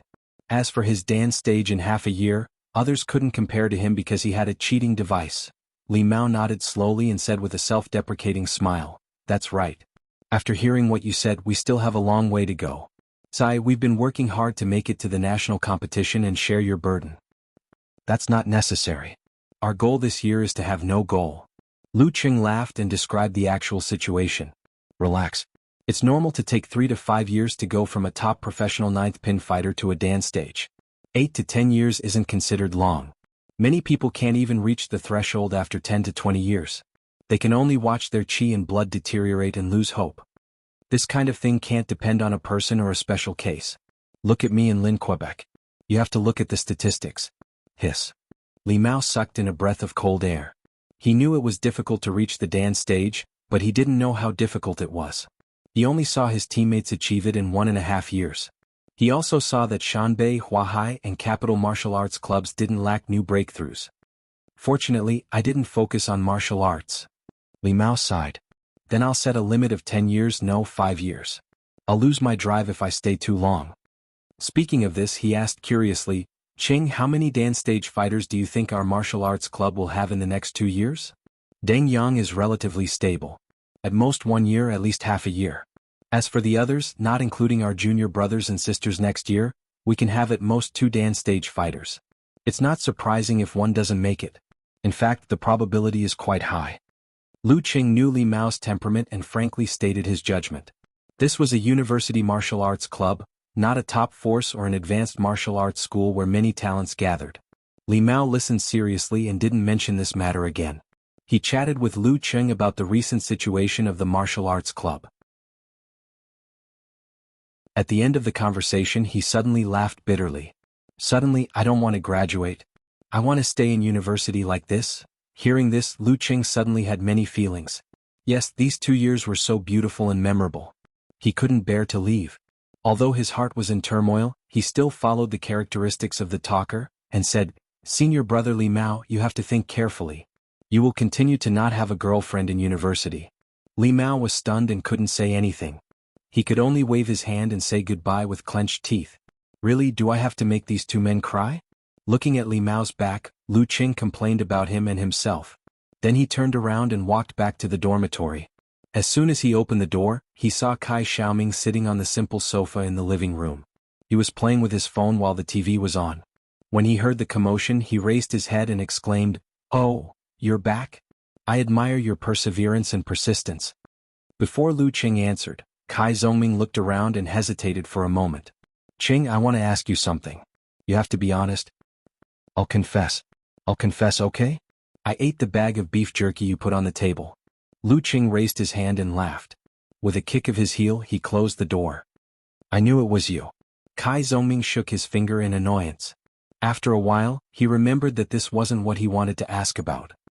He pondered for a few seconds and said, Qing, how likely do you think I am to comprehend, withdraw, and enter the Dan stage before graduation? Seeing that Kai Zongming was so serious, Lu Qing gave up the joking answer. He thought seriously and said, It's hard to say. This kind of thing depends on talent, opportunity, and your own understanding. If you can find the strength to move yourself and fight for it, it's hard to say this semester, but there's still hope before your senior year. Actually, you don't have to rush. You're only half a year older than me. There's still more than 7 years to go before you're 29. Take one step at a time and your chances of entering the Dan stage won't be low. It's as if you didn't say anything. Kai Zongming shook his head and smiled with a complicated expression. I remember you said that you pursued martial arts because you didn't want to repeat your father's life. You didn't want to return to a small city like a pool of stagnant water. You didn't want to be able to imagine what it's like to be 30 or 40 years old when you're only 23 or 24 years old. There won't be many changes. You should seriously ponder about this feeling, this impulse, and see if you can draw strength from it. Hearing this, Kai Zongming suddenly leaned back on the sofa and closed his eyes. He said in an ambiguous tone, During Chinese New Year, my father had a heart attack and almost couldn't be saved. The doctor said that he was too tired and overworked. He had to take good care of himself in the future. After such an incident, his body collapsed a lot. The company is not only my family's property, but also the livelihood of many relatives on both sides. It's impossible to sell it just like that. Even if we find a professional manager, he might not be able to control those guys. Hey, those guys. If I can't reach the Dan stage before graduation, I don't think I can say it in front of my parents as a professional ninth pin drifting in the capital. He described it calmly without revealing any emotion, making it impossible for Lu Qing to comfort him. He could only pat little Ming on the shoulder and say, So work hard. At times like this, the strong have to change their fate. F***ck off. Can't you be more serious? Kai Zongming couldn't help but laugh. He was in a better state and didn't talk about what happened just now. He thought about it and said, I probably don't have much hope of reaching the Dan stage this semester. I can only rely on you in the national competition. If you can beat Peng Liyun and Fang Zhirong, Little Yang, and I can definitely beat that explosion maniac together. Lu Qing was stunned for a moment. The corner of his mouth twitched. You really think highly of me? If you can exhaust most of Fang Zhirong's strength, we can also fight. Kai Zongming took a step back. I'm not the reincarnation of Buddha. Whether I can beat Priest or not is still uncertain, let alone challenge Fang Zhirong. Lu Qing answered self-consciously. Priest? Damn, you've even given Peng Leyun a nickname? TSK, you're not good at giving nicknames. It's not funny at all. Little Ming's attention was quickly diverted. He cheered up and remembered what someone said just now. Qing, you're exaggerating. My birthday is on June 2nd, so I'm only 4 months older than you. You actually said it was half a year. It's just rounding off. Yeah, 4 is rounding off. But I think you're wrong. It should be 8 months. So, you're 1 year older than me? As the group of people from Songqing University trained hard and Lu Qing went back and forth to America again, the beginning of April came. The new University Martial Arts Nationals was officially held in Huahai. P.S. Looking for recommendation tickets and monthly tickets on Monday.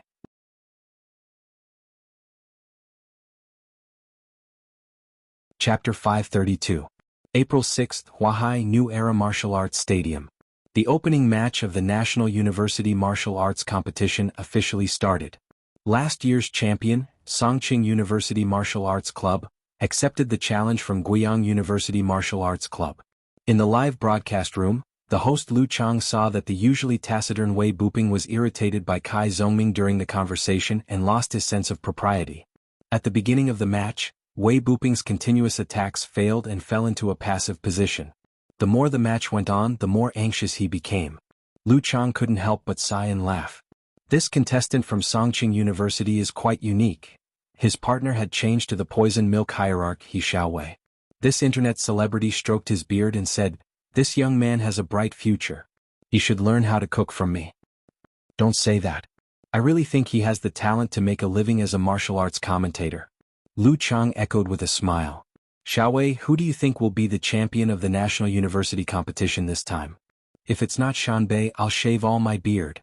He Xiaowei subconsciously wanted to say this, but when he saw Lu Qing standing at the edge of the arena with his arms crossed, he unconsciously became calm, and replied in a more tactful tone. Let's put it this way. This National University competition is a competition between the 3 big guys and a bunch of kids. The other teams can only fight for the top 4 in the final ranking. They can hold their heads high in front of their old enemies. Indeed, the Inhuman stage is a big hurdle. And the other martial arts clubs don't even have a professional 6th pin in the Dan stage. Even if they set up a formation, Peng Liyun, Ren Li, and Lu Qing can handle it alone. How can they fight? Lu Chang glanced at the screen and casually commented on the changes in the situation. Wei Buping's strength is higher than Kai Zhongming's, but if this goes on he will lose soon. Haha, Guiyang also doesn't have the confidence to win. They put the main player at the end to give the other members more competition experience. A wise man submits to circumstances. He Xiaowei concluded with a mocking tone. Zhang Dongliang is about the same as her. Li Xiaoyuan of Guangnan is said to be a weak 6th pin, but he hasn't participated in the ranking event yet.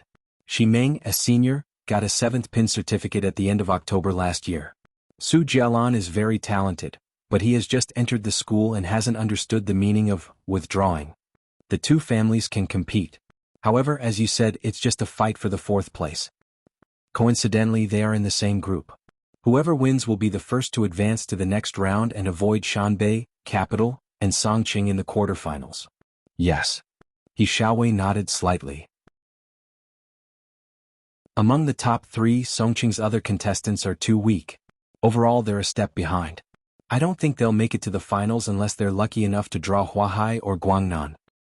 Yes, if Lin Ke didn't drop out, with his current strength of 6th pin, Songqing University would have a good chance of winning the championship. Lu Chang sighed. Unfortunately, there is no if. Sigh, the reserves of Songqing University all have their own characteristics and potential, but they are still not mature enough. They don't even have a Dan stage member. Even if Lu Qing can beat Peng Liyun or Ren Li, it won't change the final result. Oh. In Shanbei, Fang Zhirong is a weak 6th pin. Bernhard has the strength of an 8th pin with his supernatural ability of air explosion. Jiang Kongchan of Capital has improved quickly and is already a weak 7th pin. Jiang Jingfeng is short of credits and delayed his graduation. He is a top 8th pin. What can Songqing University do to change the result? We believe in subjective initiative, but we also have to respect objective reality. He Xiaowei's comments were always full of passion, making people want to beat him up. Hey, do you think Jiang Jingfeng delayed his graduation on purpose? To get a taste of the championship? As soon as Lu Chang finished speaking, the situation on the field was clear. Kai Zhongming had won the first round of nationals for Songqing University. Yi Xiaowei sneered. Who knows? But even if they delayed their graduation on purpose, their chances of winning the championship are slim. Peng Liyun is weaker than Ren Li, and Fang Zhirong can beat Jiang Kongchan and Jiang Jingfeng by himself, not to mention Bernhard the explosive maniac. At this point he couldn't control his primitive strength and raised his voice. Tell me, how can Capital win? Oh. If they win, I'll shave off my beard, no, all the hair on my head. What kind of deep hatred do you have with Shan Bei? Lu Chang couldn't help but laugh. Was it necessary to poison them like that? Yi Xiaowei quickly explained, although I'm called the poison milk hierarch, it's only sometimes. I can't say that the sun rises from the east and it will explode with a bang, right? Shan Bei will win the championship just like this. There's no doubt about it. Okay. Lu Chang turned to introduce the second round of the competition. At the end he said emotionally, this year's competition is indeed very clear, but it's definitely the most memorable one to watch. 3 Inhuman University students duel. No one has ever done it before and it's hard to find another one after. As they graduate or leave school early, such a glorious scene can't be replicated. In the following match, student Kai Xiaoming almost completed the great feat of 1 versus 2. However, he encountered the tough and determined Zhu Ning and was unable to seize the opportunity to win. Deng Yang, on the other hand, easily defeated his opponent who was in a weakened state. He fought fiercely with Guiyang University's leading player, Chen Mo, who was at the peak of rank 8, for a long time but was unable to turn the tables. With Lu Cheng's appearance, the opening round came to a close. In the next few days, Capital, Huahai, Guangnan, and Shanbei showed up one after another and won all of them. Peng Liyun and Ren Li didn't even have to fight. The whole group stage was peaceful. The teams led by the 3 Inhumans advanced triumphantly, while the rest of the martial arts clubs competed for the rankings. Only the battle between Huahai and Guangnan was eye-catching. In the end, thanks to Xing Jingjing's outstanding supernatural ability, Huahai narrowly defeated Guangnan and won first place, making the latter face Shanbei in the quarterfinals. In the battle between Shanbei and Guangnan, Peng Liyun finally put himself in the list of fighters, guarding the end. In the first round, Fang Zhirong fought hard against Li Xiaoyuan. After several reversals, he barely defeated his opponent, but he was close to his limit. In the second round, he didn't exhaust Ximeng much, but Bernhard was badly beaten. Peng Liyun, who hadn't fought since the end of August last year, made his first appearance. He defeated Ximeng and Su Jialan effortlessly without showing his strength. After Songqing University, Capital, and Huahai defeated their opponents and entered the quarterfinals, the old man Fang Jinju came to the center of the arena again for the final drawing ceremony. Shanbei University Martial Arts Club. He took out the ball and showed it to everyone with a smile. Then, while everyone was holding their breath, he drew Shanbei's opponent. Deng Yang, Kai Zhongming, and He Zi interlocked their fingers and held their chins, murmuring softly, Imperial Capital, Imperial Capital, Imperial Capital. If Shanbei draws Capital, we can face Huahai and have a great chance of entering the finals again. Ha! The old man Fang Jinju looked at the ball and shook his head with a smile. Then he gathered his chi and said loudly, Songqing University Martial Arts Club. Last year's champion and runner-up met in advance. Phew. Lu Qing heard dejected sighs around him, but he wasn't disappointed at all. If they could enter the quarterfinals this year, they would have achieved their goal. At least they didn't let their martial arts club fall off the cliff. He turned his head subconsciously and looked to the other side, only to see Peng Liyun looking at him. His temperament was refreshing, his facial features were clean, and he didn't look like he was in a trance. When their eyes met, the radiance in Peng Liyun's eyes converged. It was as if a thick and terrifying silver lightning had struck down in the dark night, blinding Lu Cheng's vision. However, Peng Liyun didn't back down. His eyes seemed to contain a raging snowstorm, extremely cold, extremely fierce, and extremely powerful. Lu Qing couldn't help but shudder.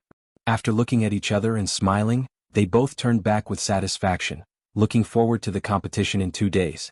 This was the 3rd time they had fought each other. Buzz buzz buzz. Lu Cheng's phone kept vibrating with messages. Go Pikachu. Beat him, beat him. Yen Zhika said with a clenched fist. Beat him. Hipster said concisely. Let's break the Taoist spirit. Renli was enjoying the show. Just as Lu Qing finished replying and was about to put away his phone, a message from a familiar number came in. Brother-in-law said, "Good luck." "Damn it, I almost thought your number was ghost." Lu Qing laughed and replied with a fist bump emoji. Then he heard the old man Fang Jinju's voice in his ears. Semifinals, Shanbei vs Songqing, Capital vs Huahai. P.S. This is a transition.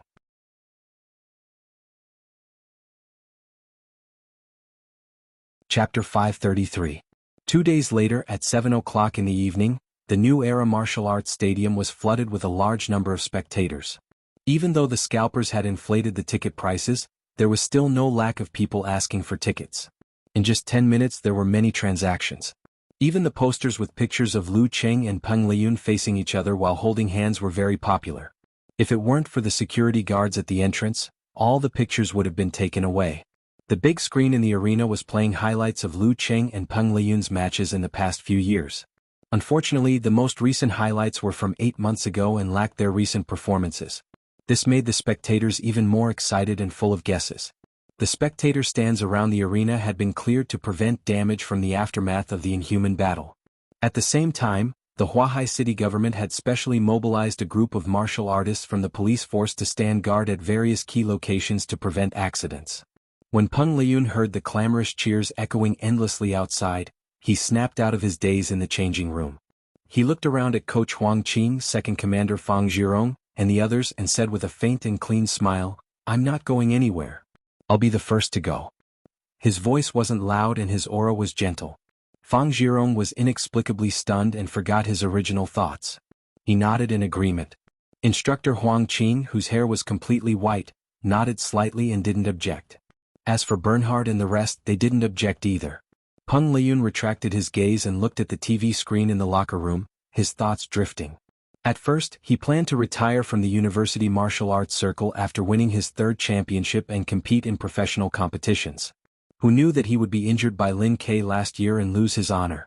Thus he changed his mind and stayed to fight for another year. In the past 6 months, his life was completely different from his original plan of fighting a high-level battle every week. He was lazy and leisurely, almost not fighting at all. Logically speaking, this would cause his martial arts to regress. However, Peng Liyun experienced something different from the past. He really did settle down and gain something different. And now, it was the season to test this gain. Thunder is yin and yang, one is still and one is active, that's the right way. Extreme activity turns to silence, and extreme quietness leads to action. I've been quiet for long enough. Peng Liyun turned his head subconsciously and looked at the door of the locker room. His line of sight seemed to pass through the door and onto the arena, onto the Songqing University Martial Arts Club. I'm looking forward to it. He let out a sigh spontaneously. Every joint, every muscle, and every acupoint in his body suddenly exploded. They were heavy, powerful, and humming terrifyingly, like rotating turbines and gathering thunder. Hearing this, Fang Zhirong, Bernhard, and the others looked at each other in fear. Spring comes with a clap of thunder, and all living things come to life. In another locker room. Although Deng Yang, He Zi, and Wang Dali didn't think they had done anything wrong, they looked at Lu Qing with guilt and self-blame. Peng Liyun will definitely be the first to fight. Even if little Yangzi and I, 2 weaklings, fight together, we won't even be enough to fill the gaps between his teeth. Qing, it's all up to you now. Kai Zhongming broke the relatively oppressive atmosphere and said in a self-deprecating manner. You're a weakling, don't drag me into it.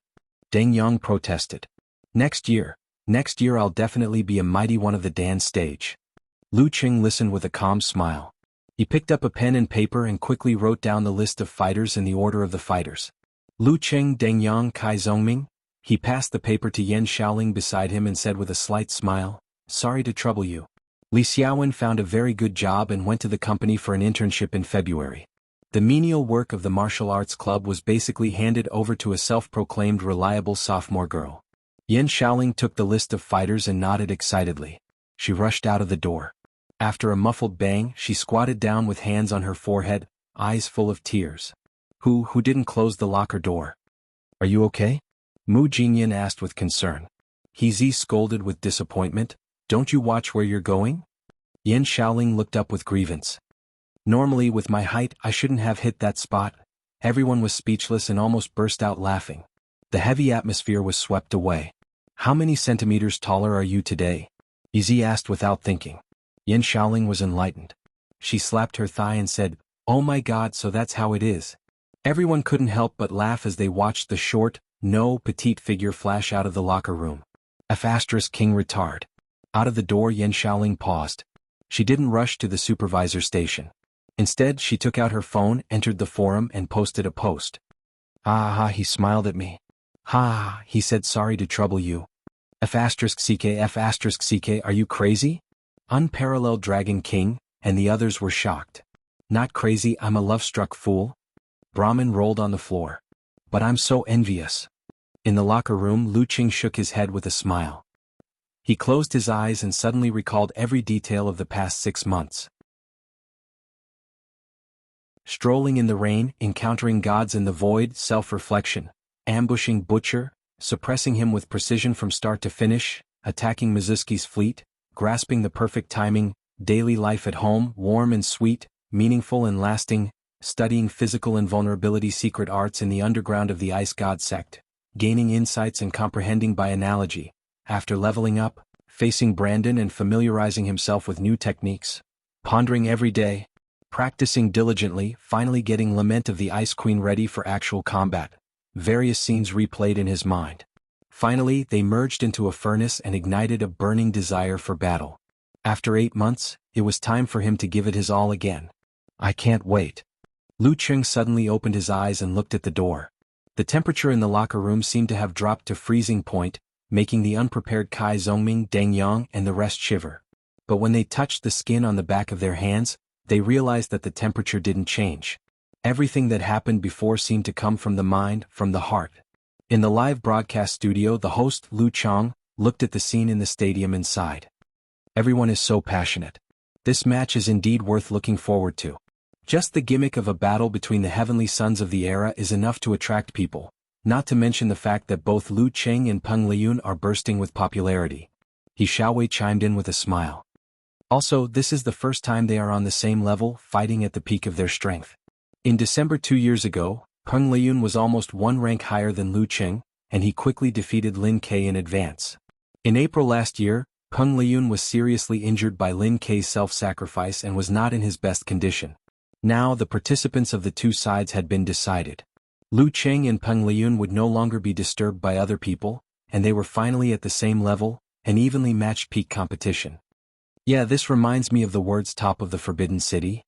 Xiaowei, who do you think has a higher chance of winning?" asked Lu Chang with interest. Xiaowei shook his head like a rattledrum. "That's hard to say. They haven't fought seriously for half a year. How am I supposed to judge?" As soon as he said that, Peng Liyun's fans in front of the screen heaved a sigh of relief. They felt that the dark clouds over their heads had mostly dissipated. As for the audience who liked Lu Qing, they were slightly disappointed. If Xiaowei thought that Peng Liyun would win, that would be cursing his opponent. If he thought that Lu Qing could win, how could one's supernatural powers defy fate? Indeed. They have been accumulating their strength for half a year. I wonder what kind of power they will unleash today. They might both be close to pin 4. Lu Chang lamented. He suddenly thought of a rumor and said with a smile, "I heard that Lu Qing won't be returning to Wuxia Club and will be joining Longhu Club in July. Peng Liyun is about to graduate from university and will definitely return to Shangqing sect. I feel like they are another pair of arch-rivals like Dragon King and Warrior Sage." "They are the future Dragon King and Warrior Saint? Have you asked Living Buddha Shi Shan or Wisdom King Zhihai before you said this?" He Xiaowei snorted and retorted instinctively, even if the living Buddhas of past generations would slow down after reaching physical invulnerability and reach a bottleneck, who knows when Lu Qing and Peng Liyun will surpass them. But what about Zhihai? He has only reached physical invulnerability for 3 years and has already won the title of king. Is this something that ordinary people can compare to? Even if there are coincidences like when Dragon King and Warrior Sage fought in other competitions and both were heavily injured, or when some of the titled mighty ones met in advance and the winner was injured, he might be able to defeat many first pin and titled mighty ones. This is enough to prove his strength. He has already firmly suppressed the other heavenly sons of China. The dates of the 5 major title competitions were staggered. The finals of the Battle of the Kings were usually held at the end of March or the beginning of April. Daxing Temple's Zhihai won the challenge more than 20 days ago and became the new king of the year. He was honored as Wisdom King. That's true, But Jihai is 4 years older than Peng Liyun and 5 years older than Lu Cheng. Strictly speaking, you can't directly compare them, Lu Chang said to the point. Then we'll see in 4 or 5 years. At that time, if Lu Cheng and Peng Liyun can reach physical invulnerability, they won't let down the title of Heavenly Son of China. As for the titles, Yi Xiaowei laughed. The host, Lu Chang, was afraid of causing a dispute and didn't want to delve into this topic. He quickly said with a professional smile, "All right, the pre-match commentary has come to an end. Let's cut to the off-site interview and hear what the audience has to say." The scene changed to the last line of people queuing to enter the stadium. The reporter handed the microphone to a pretty girl with straight shoulder-length hair. "Hello, may I know which side you support?" "Shanbei. Peng Liyun." The girl answered without hesitation. "What?" the reporter asked. The pretty girl with the aura of a student smiled and said, "I prefer Peng Liyun's personality. He's more handsome." The girl who boldly voiced her opinion blushed. She curled her lips and turned her head to the other side. "What about you?" The reporter saw a girl with a sweet smile nearby. She was eager to give it a try. "I like Lu Cheng. He's more manly," the girl shouted after pondering for a long time. After the interview, the director looked at the time and cut the scene back to the stadium. The host, Lu Chang, announced excitedly, "Everyone, the competition is about to begin." At this moment, Lu Cheng, who was sitting in the away team's seat, received a message from Yan Zhika. It was a photo of their fingers intertwined and their rings reflecting off each other. "I'm with you." Clenching fist expression, the girl said. 2 against 1 doesn't seem fair. Snickering expression, Lu Cheng replied and locked the screen. He passed his phone to Kai Zongming for safekeeping and stood up slowly to look at the arena. On the other side, Peng Liyun took off the white towel draped over his body and stood up slowly.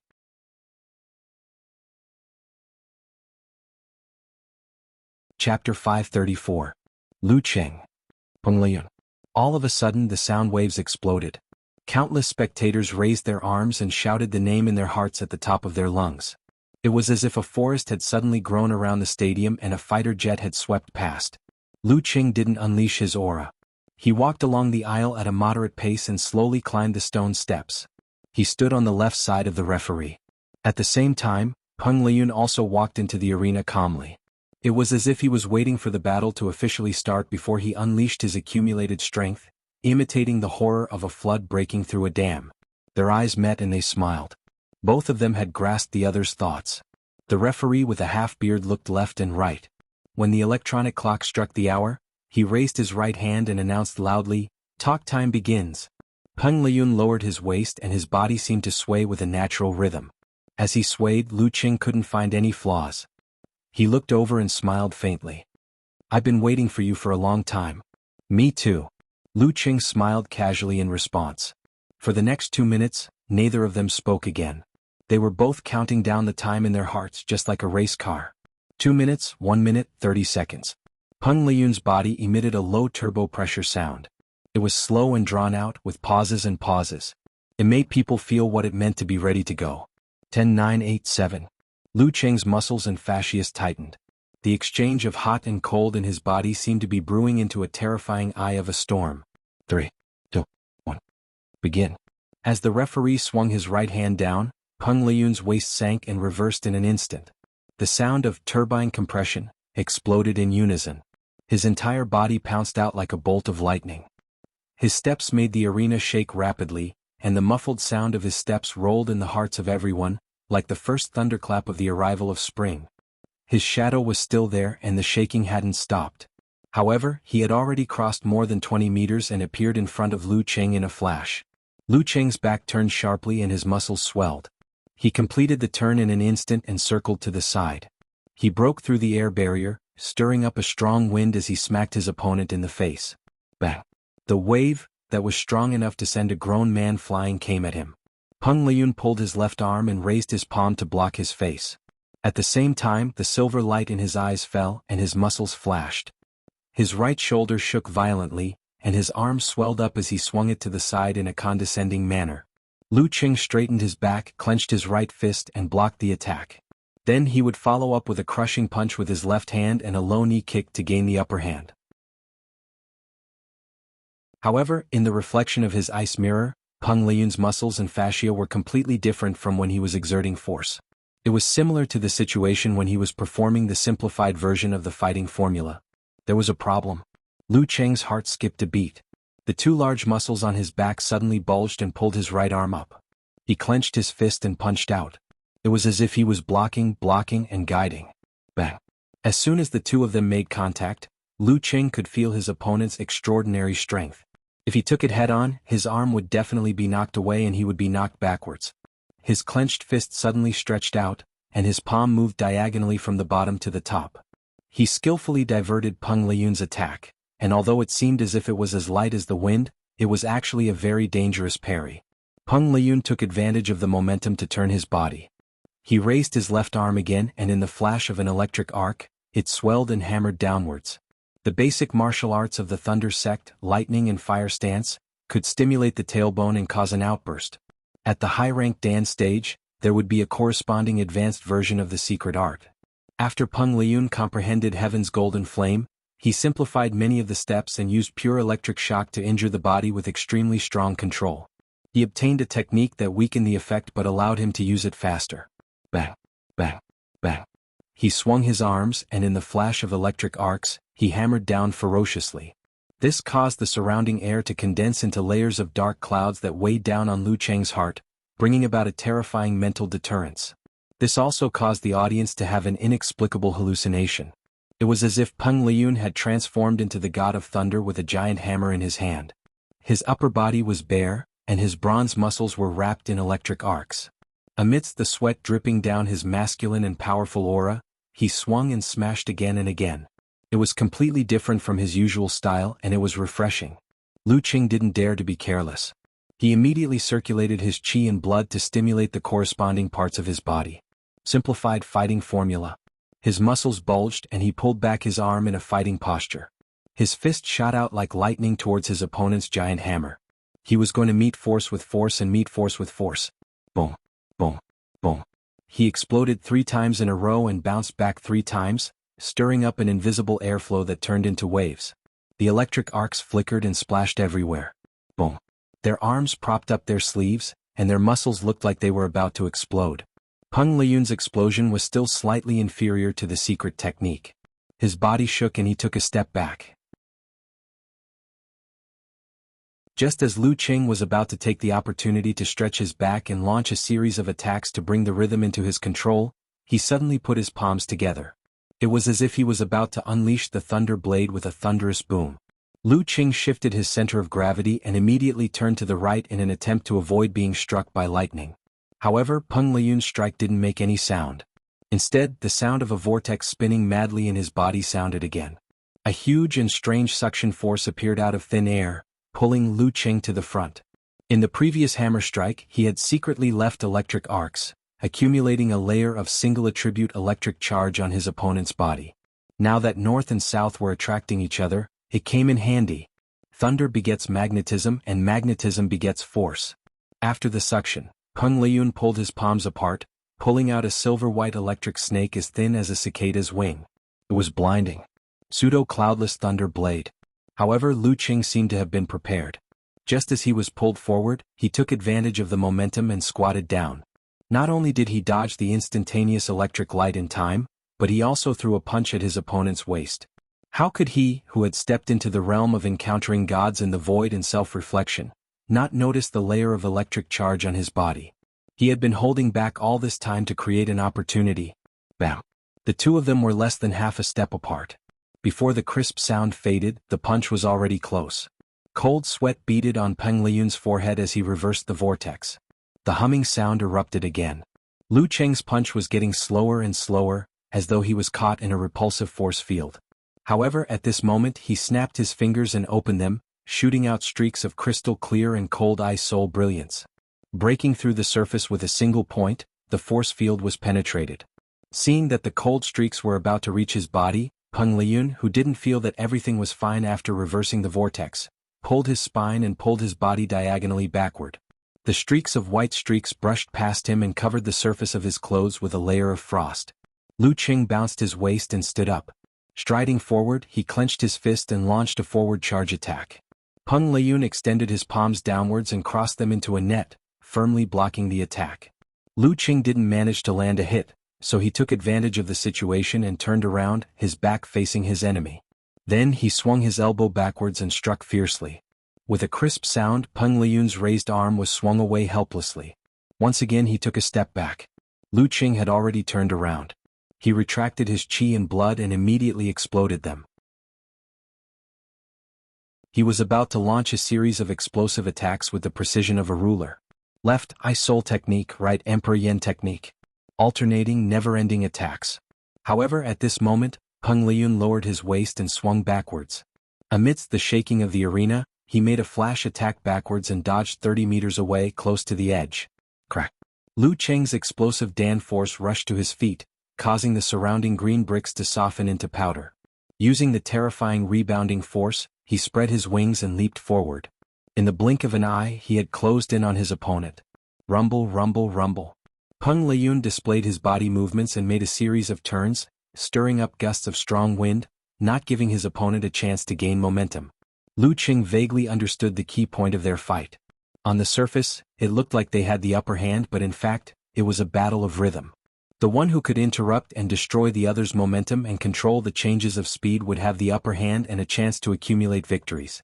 Unconsciously, he had a new understanding of the battle of high-ranked Dan stage fighters.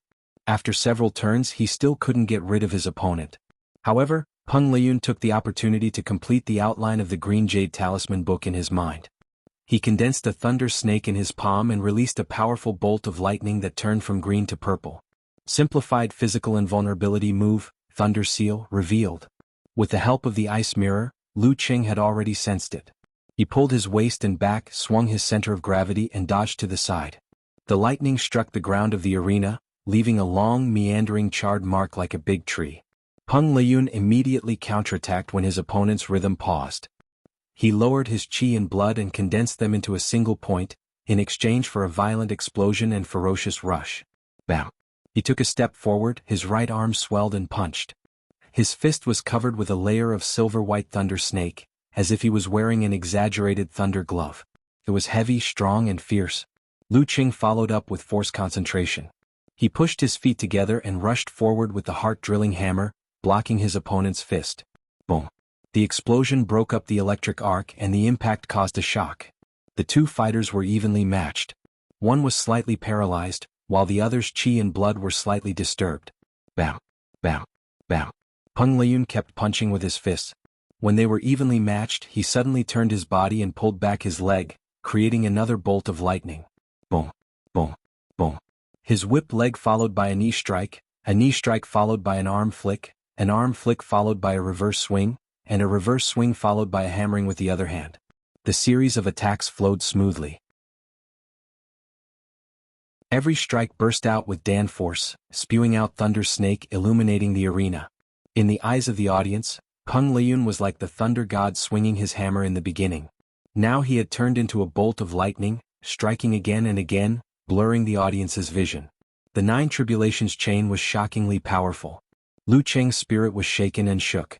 Fortunately, the ice mirror had been formed. His consciousness was in midair, so he barely resisted and didn't slow down. Relying on a clear understanding of his surroundings and his opponent, he kept bursting out Dan Qi, punching and kicking. Sometimes he used Ice Spirit, sometimes he used Emperor Yen, and fought fiercely with Peng Liyun. Every time they collided, it was like a bomb being detonated, shaking the ground, creating craters and filling the air with smoke and dust. The paralysis was accumulating and the shock was heavy. Although both of them used force concentration to dissipate most of the effects, it was inevitable that there would still be problems. Peng Liyun's Nine Tribulations chain was based on the Nine Heavens fusion, a unique physical invulnerability skill. The chain was tight and the force was continuous.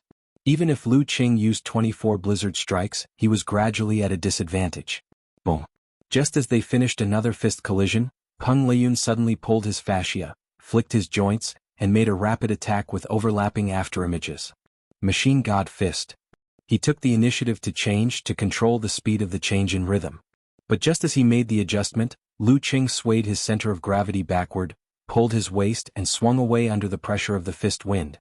Not too early, not too late, just right. His punch missed and his pursuit slowed down. Peng Liyun looked at Lu Qing, who had steadied himself on the ground, and understood that he knew the importance of rhythm. Being in his own rhythm would make the enemy passive. Every move would be restrained, and the more he fought, the more difficult it would be. Up until now, the two of them had been fighting back and forth, and it was a tie again. At this time, the audience came back to their senses and burst into cheers. Just now, Lu Qing and Peng Liyun were attacking and defending each other, and the whole process was so intense that they almost couldn't breathe. How exciting. Two murderous weapons in human form. Evenly matched. I'm afraid they are close to the level of professional fourth pin? In the live broadcast room, the host Lu Chang blurted out. He Xiaowei nodded in a daze. Yes, but they probably won't participate in the ranking event. When they reach physical invulnerability, they can directly get third pin. Peng Liyun rarely participated in the ranking event, and Lu Qing had only been there once. Relying on their own rapid progress, they easily got the certificate based on the hard standard of the state. Good. Peng Liyun thought to himself, and the fighting spirit in his eyes grew stronger. With a flash attack, he closed in on his opponent and made another strong attack. Good move. Lu Qing was in high spirits and he didn't dodge. Instead, he returned his qi and blood, balanced into a dan, and spurted out his force. Then he pushed his feet inward, shook his right arm and turned it into a steel whip and swung it down diagonally. Bam! There was a loud explosion and the ground was in a mess. The two of them swayed and then closed in again, either bombarding each other with blast punches or vibrating zen hammers. Boom! Boom! Boom! The two of them fought until sand and pebbles flew everywhere. The deafening sound was completely displayed. They had learned their lesson from before and didn't reveal any flaws. They were evenly matched. At most, one of them would occasionally gain the upper hand, but it would be gone in the blink of an eye. The intense battle made the audience exclaim in satisfaction, and their blood couldn't help but boil. They raised their hands and shouted loudly, both to cheer and to vent. 7 or 8 minutes passed. Even though Lu Qing and Peng Liyun were at the inhuman level, they couldn't help but show signs of declining in various aspects, especially Peng Liyun, who was both mentally and physically affected. He was already showing signs of fatigue. Lu Qing was replenished by the Jin Dan, so his physical condition was pretty good except for his mental state. It's time. With a thought, he controlled his qi and blood, stimulated his body, and used the simplified wholeness formula in exchange for a clear mind. Bam! He stretched his back, stepped forward and attacked. His right fist was surrounded by red and white flames and he punched straight ahead. His momentum was so strong that it overpowered his opponent in an instant. Peng Liyun's mind was slightly shaken. He lowered his arm and punched downwards, hitting the surface of Lu Cheng's fist. Bam! Amidst the loud noise, Peng Liyun's eyes flashed with surprise. His forearm bounced back involuntarily, almost hitting his chest. His body couldn't help but sway. Bam! Bam! Bam! There was no joy in Lu Cheng's eyes. He spread out his arms with indifference and combined with the explosion of the Dan stage, he attacked with precision. One punch was crystal cold and the other was heavy and scorching hot. He forced Peng Liyun into a defensive position, struggling to hold on. With the rhythm under his control, Lu Qing suddenly paused in the midst of his consecutive attacks, allowing the flames, force and mental state of the Dan balance to compress inwards, away from the cold and away from the darkness. His eyes turned dark in an instant, deep and indescribable, like a night without stars or moon. Bam! Lu Cheng's blood returned to him and he came back to life. He stepped forward with his left foot, swung his right arm, and punched Peng Liyun like a violent snowstorm. Self-created unique skill, Lament of the Ice Queen. Instead of being surprised, Peng Liyun was overjoyed. At the moment his opponent changed his rhythm, he reversed the yin and yang in his body, creating a vortex that devoured each other. According to reliable information, Muko Yamashita had mastered the swordsman formula and had used it on his companions a few times. Therefore, there was enough reason to suspect that Lu Qing, who had close ties with the military, had obtained the wholeness formula. I've been waiting for a long time just for this moment. Although he wasn't sure what had happened to allow him to use the 9 words formula so quickly without the need for hand seals or secret sounds, it was a once-in-a-lifetime opportunity. With a bam, Peng Liyun crossed his palms and pushed them out, facing Lu Cheng's hammer attack. The surrounding light dimmed in a frightening manner. Poof! A muffled sound like a dud was heard. Peng Liyun's palm that was holding Lu Cheng's fist glowed with a layer of ice. The freezing spread rapidly, sealing him in ice in an instant, as though he had been placed in a transparent coffin. Lu Qing felt his mental and physical strength leaking out rapidly into the depths of Peng Liyun's palm, as though he had encountered the star-sucking great skill. It was the same unique skill that he had created himself, reverse vortex. Thump, thump, thump. Lu Qing withdrew his hand abruptly and took 3 steps back. His legs were weak and he looked exhausted. A lose-lose situation, said the guest commentator He Xiaowei in amusement. Before he could finish his sentence, he saw Lu Qing energize and regain his vigor. Then, with a sliding step, he closed in on his opponent who had yet to break free from the ice seal. The second strike of the simplified wholeness formula. Did he take his medicine? He Xiaowei was shocked. How many lives does this guy have? Up, down, left, right, back and back? And he's still a hero? It was just a simplified version, so the effect wasn't as good. Lu Qing wasn't at his peak, but his punches and kicks weren't slow at all. He swung his left arm, straightened it into a spear and aimed it at Peng Liyun's throat. Peng Liyun was frozen, so his body's reaction was slow. He shouldn't be able to parry in time. At that moment, an electric light flashed and landed on Peng Liyun's elbow. The shock caused his forearm to swing out violently, blocking Lu Qing's fist with a bang. Following that, Peng Liyun kept shooting out silvery white electric current to stimulate the corresponding parts of his body. This allowed his sluggish and stiffened muscles to move correctly, blocking Lu Qing's attacks one after another. How can this work? Lu Qing was stunned. He was almost counterattacked by his opponent. How can this work? He Xiaowei blurted out, dumbfounded. Is this the knee-jerk reaction? Or is he using electric current to simulate neuron signals to forcibly move his frozen body? Is he still F*King human? He's already an inhuman. No. I can't let Peng Liyun break free from his stiffness. I have to end this quickly. Lu Qing couldn't be bothered to be stingy with his mental strength. He kept drawing back his chi and blood and blasting out his Dan force. One punch was covered in frost to replenish the effects of the cold, while the other was surrounded by red, detonating externally to create vibrations. Peng Liyun forced himself to perform force concentration. The feeling of being frozen and stiffened lessened each time. Although his internal injuries were worsening, he didn't show any signs of losing. Lu Qing stepped forward, stirring up strong winds. Seizing the opportunity when his opponent's movements were affected, he switched to 8 different positions and struck 8 ice spirit force. Peng Liyun was on the verge of collapsing. At that moment, Lu Qing used snow cover followed by cold devour. Nimble as a fox, he flashed behind Peng Liyun. Taking advantage of Peng Liyun's missed attack, he was going to win. At the critical moment, the turbine in Peng Liyun's body spun again, releasing a strong repulsive force. Lu Qing's heart was as cold as ice. Unmoved, he channeled his chi and blood to stimulate his body and used the simplified fighting formula again. Bam!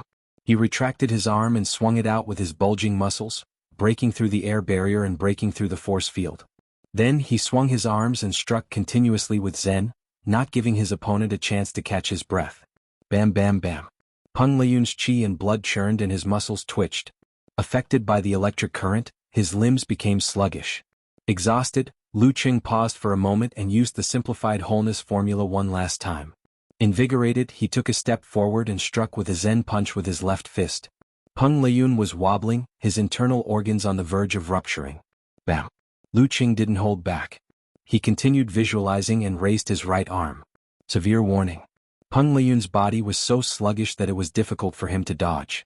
He could only use the electric current to stimulate him and raise his arm to receive the blow. Bam! Peng Liyun's body trembled and he stood rooted to the spot. Although his mind was under the thunder god's suppression and his thoughts weren't completely frozen, he couldn't send out signals in time to control his body. Lu Qing swung his left arm and opened his palm, pressing it against his opponent's head. The referee raised his right hand and ended the long and arduous battle. First round, Lu Qing wins. Lu Qing heaved a sigh of relief. Until the very end, he felt that priest would be able to turn the tables.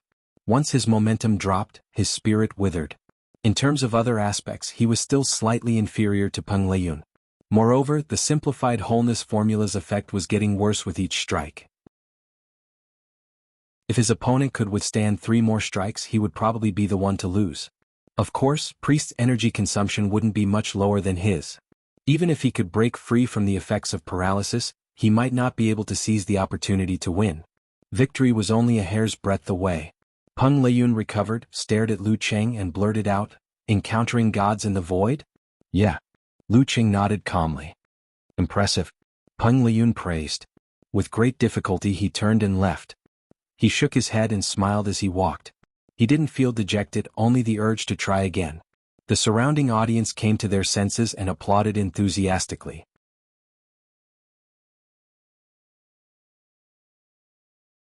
Chapter 535. Looking at Peng Liyun staggering back and feeling his own muscles trembling uncontrollably under the influence of the residual electric current, Lu Qing, who was standing in the middle of the arena, suddenly felt a little emotional. I finally defeated the great demon king fair and square. It wasn't easy at all. From today onwards, he and I will truly stand on the same level. We will look at each other on equal footing. It has been 2.5 years since Master brought me to Shanbei to meet Peng Liyun in the morning to receive his education and set my goal. Over hundreds of days and nights, step by step, I finally reached this point. Of course, it didn't mean that he would be able to suppress Daoist priest from now on.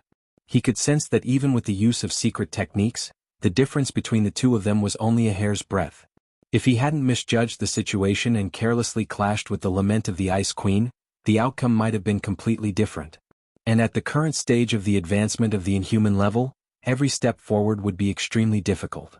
Even if he were to master the fire sex techniques and Daoist priest's mastery of other supreme arts, he would only be able to enrich his means and surprise his opponent once or twice. He wouldn't be able to bring about any substantial improvement. For a long period of time, the two of them would be evenly matched. Lu Qing took one last look at Peng Liyun before slowly retracting his gaze. He thought to himself, next, our competition will be to see who can reach the Dragon Gate faster and who can achieve physical invulnerability first. On the spectator stand, and Chaoyang, who had specially bought a ticket, uncrossed his hands and leaned back. He sighed and muttered to himself, "Hey, priest didn't go all out but lost the match." It wasn't that Peng Liyun had never failed in the past. However, he would either lose to the mighty ones or lose because he wanted to see his opponent's secret technique. It was rare for him to go all out and still lose to his opponent. This was even more so when it came to a battle of the same level. In the changing room of Capital Academy, Renli watched the entire live broadcast. She wasn't worried that it would affect the second semi-final match that was about to begin. At this time, her doll-like beautiful face had a bit more disappointment and also a bit more relief. He was disappointed because Lu Qing had finally caught up with him. His worries had become a reality. He was relieved because it was proven that Taoist priests could also fail. There were also times when they were powerless. They weren't invincible demons. The little shadow in his heart was swept away. "I can defeat you too." She rubbed the sheathed longsword on her lap. It was warm to the touch and the brass was as good as new. Lu Qing, Lu Qing. Peng Liyun, Peng Liyun. Amidst the cheers and cheers of the audience, Lu Chang, the host in the live broadcast room, sighed. "What a wonderful match. Lu Qing is so strong. The era of the big devil is over." Indeed. Even though the gap between their performances isn't big, and Peng Liyun might be able to win the next match, the invincible Demon King has indeed passed away. The guest commentator He Xiaowei sighed and agreed. From now on, the elites won't be lonely anymore. Experts aren't lonely. Well said. They don't have to worry about not having an opponent of the same level. They can train and improve each other. They can be like friends and enemies, surpassing the past. Lu Chang praised. He then added, "The enemy I'm talking about is a competitor. Fans nowadays are very scary. They would accuse you of anything you don't agree with. You have to be very careful with your words." Yes, such a battle is rare in the inhuman professional competition.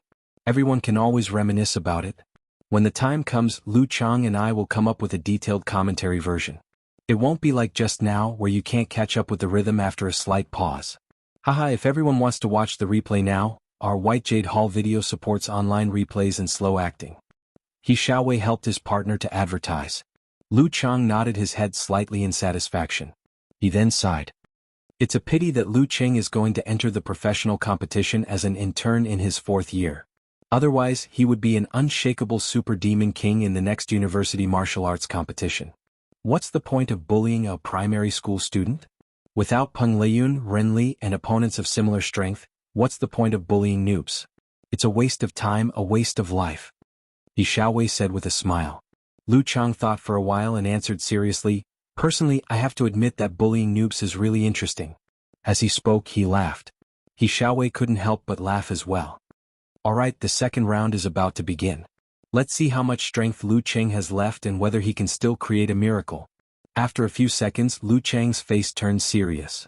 I don't think Lu Cheng can do anything after defeating Peng Liyun. He Xiaowei was never stingy with his views. Shut up. Every single one of Shanbei's supporters and Peng Liyun's fans shouted the same word in their hearts. Early in the morning in America, the sky was slightly bright. Yan Zhika was leaning against a pillow with a computer in front of her, a tablet in her left hand and a phone in her right hand. She continued to watch the live broadcast and replayed the previous battle over and over again. She kept scrolling through the forums and Weibo with praises. When the referee announced the result, Yan Shaoling jumped up from the seats of the Songqing University Martial Arts Club. She waved her arms excitedly and mumbled incomprehensible words. If Ez hadn't held her back, she really didn't know what she would have done. Another diehard Lu Qing fan, Deng Yang, also waved his fists wildly and bumped fists with Kai Zongming, Wang Dali, and the others over and over again. The others were a little speechless. Damn retard. Little Ming cursed under his breath as he looked left and right with the corner of his mouth raised. Qing is really King awesome. Immersed in joy, they forgot that the match was not over yet. They only calmed down when the freckled and handsome Fang Zhirong stepped onto the stone steps. Half expectantly and half indifferently, they waited for the referee to wave his arm. In the arena, looking at the slightly gloomy and arrogant enemy opposite him, Lu Qing didn't take a break. He concentrated his qi and blood, afraid that he would waste what little energy he had left.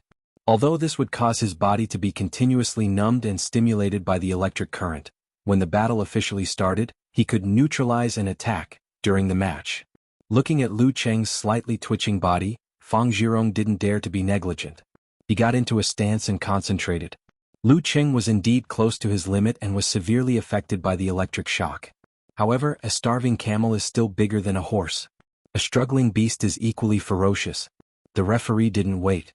He raised his right hand and swiftly swung it down. Begin. Fang Zhirong bent his back and darted to the side in a strange posture. He was like a slithering venomous snake, like a wild wolf sneaking up on its prey.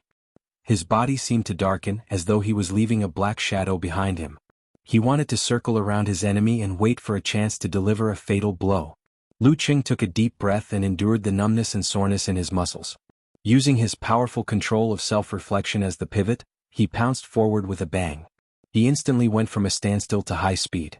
When he turned, he brushed against the void, breaking through the air barrier and stirring up strong winds. He wanted to take the initiative to pursue his enemy. Bam, bam, bam. The strong winds continued and lightning intertwined. Lu Qing kept changing directions as though a deity was casting a spell. He closed the distance between him and Fang Zhirong amidst his shouts. However, his opponent's movements were strange and slippery. It was hard to lock onto him in a hurry.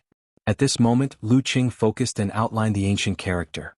His qi and blood followed suit and stimulated a certain part of his body. His eyes suddenly turned sharp and cold. A murderous aura shot out and enveloped his enemy. Fang Zhirong's mind wavered. It was as though he had come to a blood-soaked battlefield and was facing a general on horseback with a butcher's knife. He was trembling from the inside out and his body froze. It was this pause that allowed Lu Qing to close in. He gathered his qi and blood and dispelled part of the numbness. Wearing a glittering and frosty glove on his left fist, he swung it sideways. The effect of the simplified army formula wasn't strong. Fang Zhirong woke up after a short pause. Seeing that he couldn't avoid the ice spirit heavy punch, he could only explode his Dan force, swell his arms and punch forward to block. Bam! Fang Zhirong's body swayed. In terms of strength he was on par with Lu Qing. However, his qi and blood were frozen, causing his muscles to stiffen and his movements to slow down. Bam! Lu Qing did another force concentration. His other fist, surrounded by crimson flames, shot out like a cannonball. Bam bam bam. He did a series of bursts, alternating between using ice spirit to slow down his opponent and Emperor Yen to hurt him. His movements were smooth, each move heavy and precise. Bam bam bam. Fang Zhirong struggled to hold on and barely managed to defend himself. He wanted to use a killing move to get out of the predicament or dodge and regroup, but he could not find a single chance. His opponent's control of the rhythm and the connection between the moves were as if it had been measured with a ruler. There was no flaw. The ultimate technique that he had worked hard to learn over the past year was completely useless. In the midst of the intense attacks, Lu Qing suddenly slowed down. Using his advantage, he visualized the heavy and scorching Emperor Yen and the god of fire, Zhurong, who was riding a crimson dragon. Thump. He stepped forward, pulled back his right arm, drew his bow, and shot a heavy punch. Fire Sect's simplified physical invulnerability move, internal explosion punch. In the previous battle, Lu Qing had used too much of his ice force, which had drained it. He couldn't use severe warning anymore. Even if he tried, the effect on Fang Zhurong would be limited, and he wouldn't be able to leave any injuries. It was a waste. At this moment, Fang Zhurong was at a loss for what to do with his opponent's change in rhythm. He could only use force concentration and spurt out Dan Qi. He raised his palm and blocked Lu Cheng's fist. Boom. It was as if a bomb had exploded in his body. His qi and blood were tumbling madly, and his internal organs were about to shift. Lu Cheng withdrew his qi and blood and threw out another ice spirit heavy punch, which was shrouded in cold air. It hit Fang Zhurong's arm, which was barely holding up, and made him stagger backward. Fang Zhurong's muscles stiffened, and he hurriedly held his Dan and struggled to defend himself. Another visualization and another internal explosion.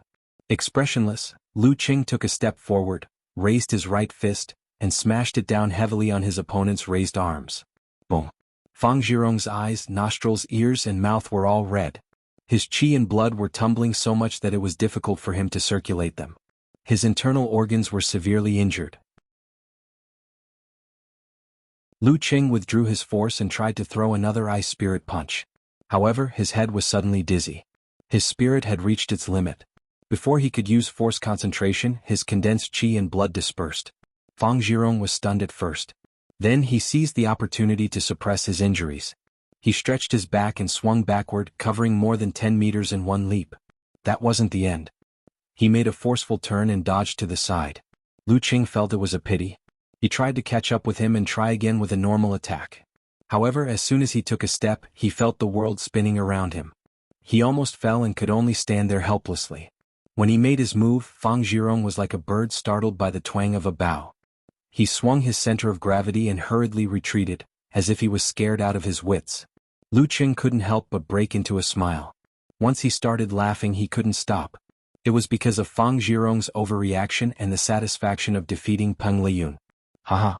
Lu Qing shook his head. He didn't care about Fang Zhurong or the referee anymore. He turned around, walked up the stone steps with a smile, and left the arena in a carefree manner. P.S. Looking for monthly votes and recommendation votes.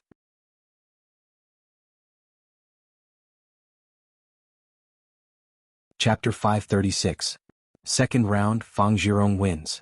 Hearing the referee's announcement and looking at Lu Cheng's back, Fang Zhurong froze on the spot. Immediately, his blood rushed to his head. Embarrassed and angry, he clenched his fists so hard that his knuckles cracked. His injuries are not light. Those 2 blows should be internal explosion punch. In the live broadcast studio, the host, Lu Chang, said, half surprised and half seeking confirmation. However, he didn't hear the answer he expected, be it a yes or no. His surroundings were eerily quiet. What's going on? Lu Chang turned to look at his partner, only to see He Xiaowei in a daze. His lips were trembling, and his face was alternating between red and green. TSK, what does Fang Zhurong's injuries have to do with you? Why do you look like you've lost your entire family fortune? Lu Chang was confused and full of doubts. At this moment, a thought flashed through his mind. He remembered something from before and instantly understood the whole story. He Xiaowei had sworn that if Daidu won the championship, he would shave all the hair on his head. After taking 2 internal explosion punches from a weak inhuman, Fang Zhurong's injuries weren't something that could be healed in 3 to 5 days. When he fought in Daidu, he would be considered strong if he could still exert 50% of his strength. Looks like the casual poison healer has to be replaced by the carefully prepared kind. Lu Chang looked at He Xiaowei's head from head to toe. His lips were tightly pursed, and his cheeks and neck were trembling as he tried to hold back his laughter. Looks like I can probably look forward to it. What kind of scene will it be? I can't hold it in, ha. Returning to the seats, Lu Cheng saw that everyone was still in a daze. What's wrong? Although he didn't expect to win this match, he shouldn't have waited so long.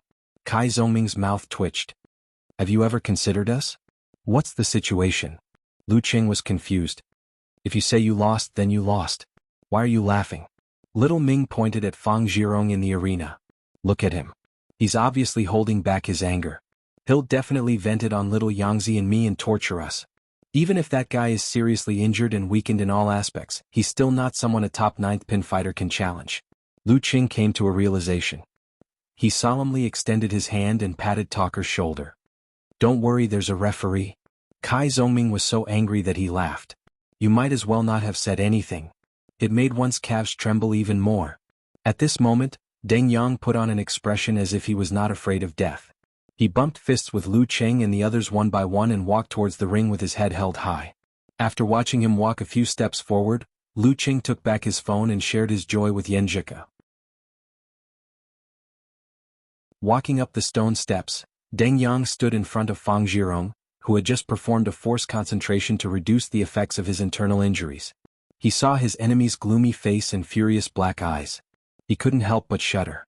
It was as if a venomous snake was staring at his throat and a sniper rifle was aiming at his temple. Was this the aura suppression of a professional sixth pin in the dance stage? Deng Yang tried his best to soothe his qi and blood, causing his skin to glow with a faint jade glow. Shizhou Island, quenching jade tactics. The referee did not give Fang Zhirong any more chances to calm down. He raised his right hand and swung it down. Begin. Fang Zhirong did not wipe the blood from his mouth and nose. He bent his back and slithered forward, strangely but quickly closing in on Deng Yang. Deng Yang was at a disadvantage in terms of body movement. He dodged a few times but still couldn't get rid of him. The distance between them was getting closer and closer. At this moment, Fang Zhirong withdrew his qi and blood and held it in his lower abdomen. Then it exploded and rushed out, expanding his legs. Crack. A spider web appeared under his feet.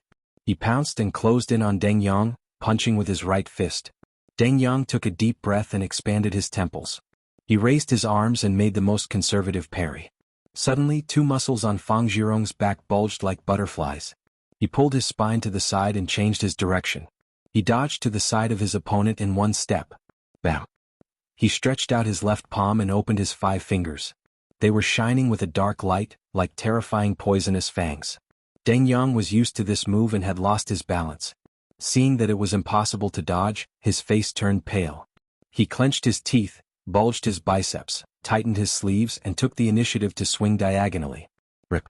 His sleeves split open, revealing his jade-like skin held by Fang Zhirong's 5 fingers. Deng Yang's expression turned ferocious before he felt weak and out of breath. A jade-like glow appeared on his face. He exerted strength in his legs, lowered his shoulders and leaned fiercely to the side. Bam! Fang Zhirong's qi and blood were still rolling. His body's reaction was delayed. He only had time to raise his right arm and block in front of his body.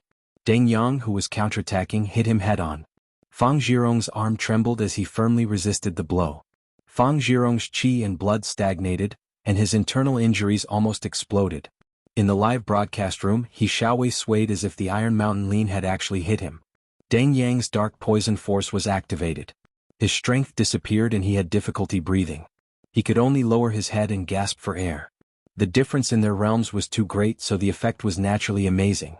Fang Zhirong's face turned red, then green. He blocked with his right arm and his left fist was about to hit his opponent's lower abdomen. At this moment, a hand reached out and blocked his attack. The referee raised his other hand and exhaled. Round 3, Fang Zhirong wins. Phew. Fang Zhirong exhaled. He retracted his fist and stood up straight, unable to vent his anger. Deng Yang gasped for breath and finally recovered. After cupping his hands and bowing, he walked out of the arena with light footsteps. He had only taken a few steps when Wang Dali and the others came up to support him.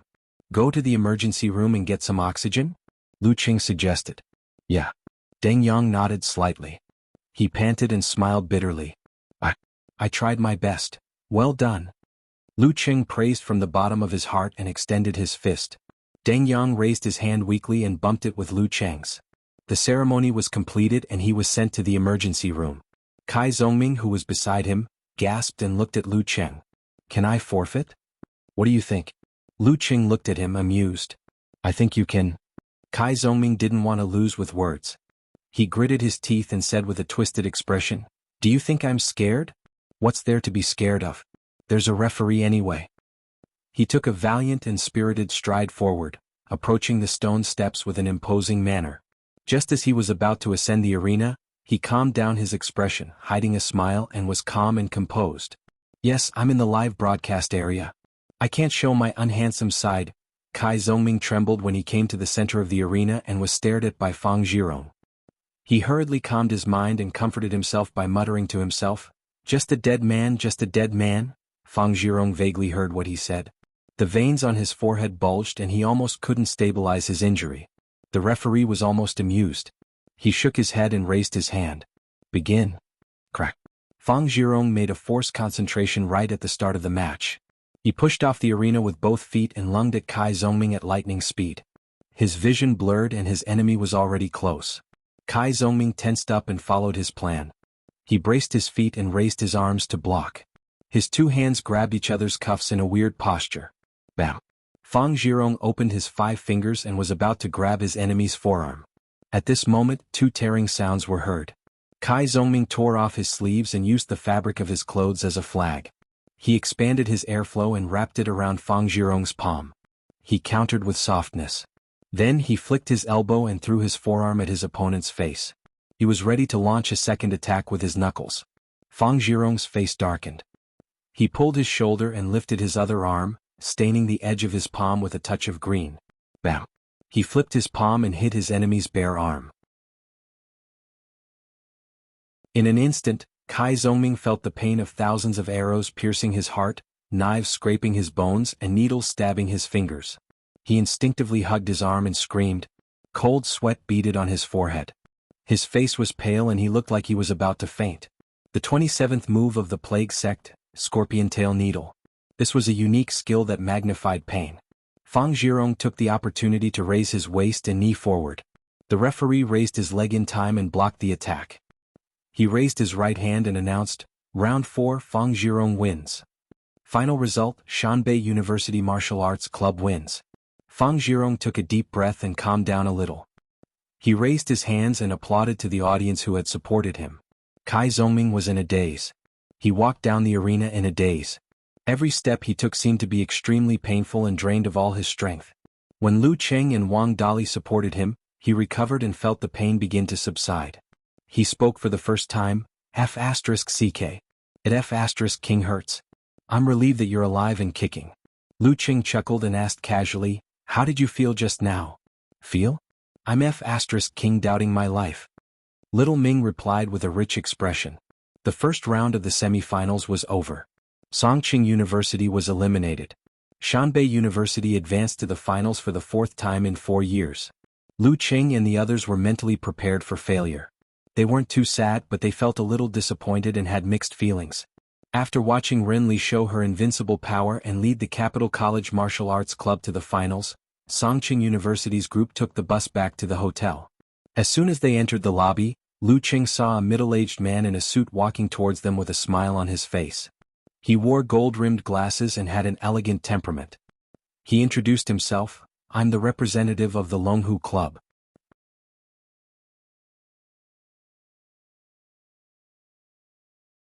Chapter 537. I'm the representative of Longhu Club. Hearing this, Kai Zongming and the rest looked at each other excitedly. They patted Lu Cheng on the shoulder and walked past him to the elevator. "Hello." Lu Cheng locked his phone and nodded with a smile. "Hello, my surname is Zhang. Today, I'm mainly here to discuss the general conditions and our arrangements for the future. If you feel that there are no problems, we will draft a contract and send it to you in a few days." Mr. Zhang pointed to the cafe next to the lobby. "Let's sit and talk." "Sure." Lu Cheng didn't refuse. After ordering a drink, Mr. Zhang crossed his fingers and placed them in front of his chest. He smiled and said, "Judging from your reaction, you really won't be returning to Wuxia Club. I'm relieved. Longhu Club's initial plan is to offer you a 5-year contract with a yearly salary of 10 million. 10 million? Lu Cheng was surprised. According to the information published online, a veteran 4th Pin Mighty One's annual salary was only 6 to 7 million. The difference wasn't big for foreign grandmasters of martial arts of the same level. Money in China was still very valuable. Mr. Zhang chuckled and said, "Dragon King suggested that you be treated as a quasi-physical invulnerability expert. This is only your salary and doesn't include bonuses or benefits. If you don't mind, I'll talk about the subsequent terms." "I'm very satisfied," Lu Cheng replied with a smile. He didn't bargain. This was much better than what he had expected. Moreover, Dragon King had fought hard for it. If he asked for more, he would be too greedy. Mr. Jiang took a sip of his black coffee. He pushed his glasses and said, "The main source of bonuses is from winning. For every match you win, depending on the importance of the match, you'll get a bonus of 100,000 to 200,000. In addition, you'll get a share of the club's final ranking." He picked the important points and said, "The benefits will be based on the income from the club's related industries. If you're not a physical invulnerability expert, it won't be much. After you make the big leap, your annual salary and bonuses will be just pocket money. Of course, if you want to get more, you'll have to work for the club. This isn't mandatory. I have no problem with the general terms. When the time comes, I'll get a lawyer to take a look." Lu Qing nodded in agreement. "That's what you should do." Mr. Zhang smiled and talked about other agreements. When he reached a preliminary agreement with Lu Qing, he moved on to the next arrangement. "Is it okay to report before July?" "No." Lu Qing shook his head. "With your current realm and strength, it would be very difficult for you to participate in the top professional competitions. It's also quite risky. We'll give you some time to digest the Dan stage unique skill of the fire sect. We'll register you for the preliminaries of the Battle of the Kings in mid-August. After that, we'll make similar arrangements. We'll strive to let you have a high-level battle every week. Next year, in February or March, if you agree, I will let you experience it for yourself in a second or third-tier professional team that you have a good relationship with. If there is a serious injury, the club will take care of the first 3 months. After that, the insurance company will take care of the rest. You can rest assured. In short, the goal is for you to make the great leap and achieve physical invulnerability within 3 years. By the way, I forgot to mention that we have the priority to renew the contract. We can also buy out the contract." Mr. Zhang emphasized his words with his hand gestures to show his confidence in Lu Qing. The 4-tier professional competitions in China started at the end of February or the beginning of March and ended at the end of December or the beginning of January every year. The central government would have 2 long breaks, as well as a gap to make way for the 5 major title competitions. Among the 5 major title competitions, the Battle of the Kings would be held from mid-August to early September every year. In the first 2 weeks of December, there would be an elimination battle to determine the challenger of the previous king. In March or April of the following year, the winner of 2 out of 3 rounds would be the new king. The title competitions of the Warrior Sage, Supreme Class, Master and Kirin had similar arrangements. They would take advantage of the gaps in the professional competitions. The only difference was that each competition format was slightly different. For example, the top 3 of the Supreme Class would be eliminated in an elimination battle. They would form a 4-man round-robin with the previous champion. They would face off against each other once, and the one with the best record would win the title. If there was a tie, there would be a tiebreaker. After Lu Qing asked for a few details and expressed his opinion, the preliminary discussion ended happily. Mr. Zhang drank the last mouthful of black coffee and extended his hand with a smile. "Then I'll go back and draft the contract. Congratulations on joining the Longhu Club. We're on the same side from now on." Lu Qing extended his hand and shook the other party's hand. "Goodbye. Rest early." Mr. Zhang waved his hand and left with a face full of joy. Watching his back disappear at the entrance of the cafe, Lu Qing sat down again.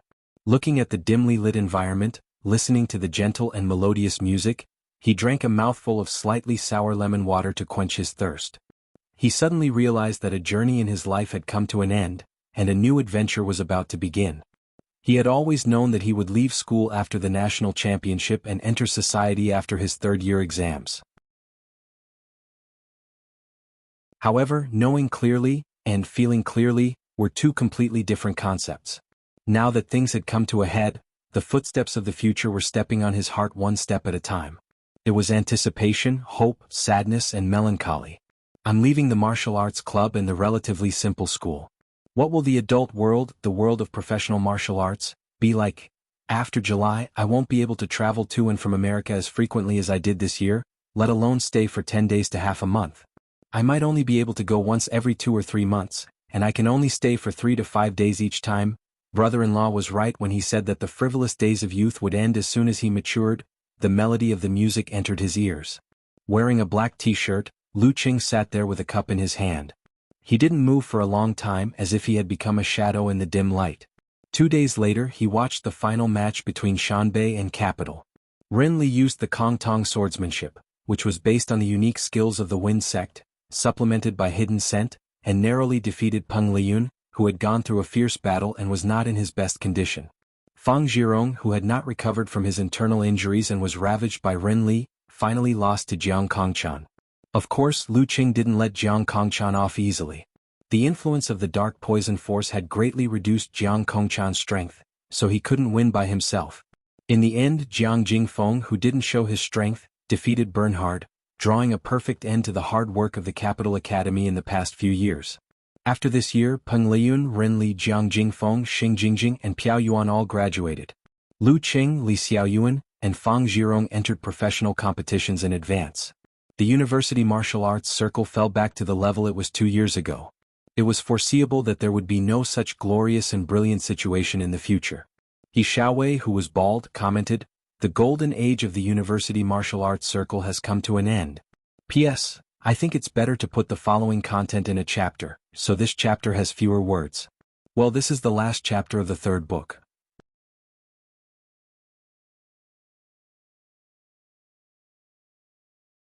Chapter 538. At the end of June, there were fewer and fewer students in the campus of Songqing University. In the season of summer, when the fruits on the branches were full, there was a sense of desolation in the air. Dormitory 302, Unit 2, Building 7. Lu Qing opened the closet and looked at some t-shirts, pants and shirts in a mess. He was a little confused. These were the leftovers from Ko Qian's long-distance selection. At his feet, the 28-inch suitcase was full. The cardboard boxes were sealed with tape and pasted with express deliveries, waiting to be sent out. If you don't want your old clothes, you can take them to Building 12. A few seniors seemed to be organizing a donation drive. Zhao Chang tidied up his luggage and glanced at Lu Qing. "Not bad. I'll go there tomorrow." Lu Qing closed the closet door and turned around. He looked at Chang, who had been the head of the dormitory for 3 years. "When are you coming back?" "Tomorrow afternoon. I'll go to Songqing Normal University first." Zhao Chang pushed his black-rimmed glasses shyly and asked, "What about you?" "My flight is at noon the day after tomorrow." Lu Qing smiled and looked around. He invited, "Let's get together tonight?" "Sure." Zhao Chang agreed readily. Qiu Zhigao, who was showing off his muscles, stopped and laughed. "I was waiting for you to say that." Zhang Jingye, the model worker, looked away from the lines of code on the computer screen and picked up his phone. "Okay, I'll tell Wu Qian first. Then I'll ask next door." Lu Qing walked out of the small dormitory and stood in front of Talker's door. He bent his fingers and knocked twice on the open wooden door. "Let's have dinner together tonight?" Lu Qing smiled when he got the look back. Kai Zongming clicked his tongue. "I thought you forgot about the farewell dinner. I was wondering if I should remind you that the Supreme Seafood Barbecue restaurant in the Gourmet City is very good." Qin Imo put on his gold-rimmed glasses and put his palms together. "I didn't go home today. I didn't go out to fool around. I was waiting for you to treat me. Don't worry, I won't rush to pay the bill." "No problem." Mao Yuanxing, who had brought his girlfriend since he entered the university and slept in the dormitory all year round, was lying on the bed. He raised his phone to show that he had gotten the approval from the leader. He was not tall, but he was very bookish. God Tangwen also raised his head. "When are we leaving?" "Hey, you're not playing games in the dorm anymore?" Lu Qing blurted out, amused. This guy always asked little Ming to bring food for him. "I mainly play mobile games now. Isn't it the same wherever I go?" Tangwen answered matter-of-factly. "That makes a lot of sense. I'm actually speechless." Lu Qing could only take out his phone and look at the lit screen. "Let's wait for another half an hour before leaving." According to Talker's suggestion, let's go to the Supreme Seafood Barbecue restaurant in the Gourmet City. Compared to 3 years ago when they had just arrived, the new campus of Songqing University was no longer so desolate. There was a residential area, a gourmet city, and a few bustling streets. Half an hour later, after walking for more than 20 minutes, everyone from dorm 302 arrived at the food city. They found the barbecue shop that Kai Zongming had mentioned and ordered a lot of things, including a few cartons of beer. "We'll drink. You and Talker can drink as you please." Qin Imo brushed his hair back and changed from a gentle to a forthright manner. "I'll be the wine commander. You look like you're used to hanging out in nightclubs." Kai Zongming didn't hold back. He took a bottle of Dongrui beer and said, "I'll break my rule today. I can't waste Cheng's treat. Just tell me if you want a drink. You don't have to use me as an excuse." Lu Qing poured himself a cup of buckwheat tea, stood up, looked around and said with some emotion, "I won't say anything about being on the same boat for 100 years. Anyway, it's a rare fate for all of us to be in the same dorm and spend time together for 3 years. I'll probably come back once or twice in my senior year for my dissertation and graduation. Let me use this tea as a substitute for wine to toast to all of you, to the past 3 years, and to the tale of youth that has passed away. You're getting better at talking, aren't you? Kai Zongming stood up with a cup full of beer and teased him. Isn't that obvious? I've been thinking about this for days. I've even revised the draft several times. Lu Cheng said self-deprecatingly as he clinked glasses with Zhao Chang and the others. To our university life. He shouted in a low voice with mixed feelings. He raised the cup and gulped down the tea. Kai Zongming didn't interrupt and finished the beer in his cup with Qin Imo and the others. After sitting down again, Lu Cheng peeled off the shell and ate a palm-sized grilled mantis prawn. He refilled his cup and looked at Zhao Chang opposite him. Chang, your postgraduate recommendation should be confirmed, right? Not yet. I'll have to wait until next semester. Zhao Chang looked smug. But I'm one of the top few. Cheng, if you come back to Songqing in the next 3 or 4 years, feel free to look for me. I should be here. He picked up the beer bottle and filled his cup. He sighed and laughed. I think I can post a post with the title, My Amazing Roommate. When he entered school, he was neither tall nor strong and loved to sleep. In the end, he became an inhuman mighty one and a heavenly son of the era. Here, let's toast to you. Humans really have to consider the course of history and fate. After finishing his cup, Lu Qing smiled and asked Zhang Jingye, model worker, the on-campus enrollment is coming in the second half of the year. You don't seem to be taking the postgraduate entrance exam. What are your plans? Plans? I plan to stay in Songqing. You know, I'm from the Northwest. We study software. We have to stay in Beijing, Huahai, Huaqing, Moshang, Gaofen, and Songqing to develop. I've thought about it. It'll be tough at the beginning. It doesn't matter if I work overtime as long as I can learn something. Zhang Jingye had thought about his future and answered sincerely, Cheng, remember to look for me when you come back to Songqing. At this moment, Qin Mo laughed involuntarily. Model worker, I suddenly thought of a joke. In our line of work, the third-rate people write the code, the second-rate people do the architecture, and the first-rate people, the first-rate people do the PowerPoint. Everyone burst into laughter. When they calmed down, Kai Zongming went straight to the point and asked, Model worker, be honest. Is Wu Qian a local of Songqing? No, but she wants to stay in Songqing. Zhang Jingye answered, a little embarrassed. That's even more worth a toast. Lu Qing laughed and picked up his cup. They all love their wives. Watching them gulp down their beer, Qiu Zhigao took the initiative to say, I don't want to take the postgraduate entrance exam either. I plan to leave as soon as I get a good job, even a big city is fine. After saying a few words, he looked at Lu Cheng and sighed. I'm a little regretful. If I had joined the special training with you in the first year, maybe everything would be different. Now he was neither high nor low, we're still young. As long as we have the heart and are willing to work hard, things will get better sooner or later. Lu Qing raised his cup and comforted him. Old Qiu didn't say more and finished the beer in his cup. In the first few years of college, some people were high-spirited while others were depressed. Lu Qing turned to look at Tang Wen. He didn't want to expose other people's scars. He smiled and said, God, the esports game industry is so popular now.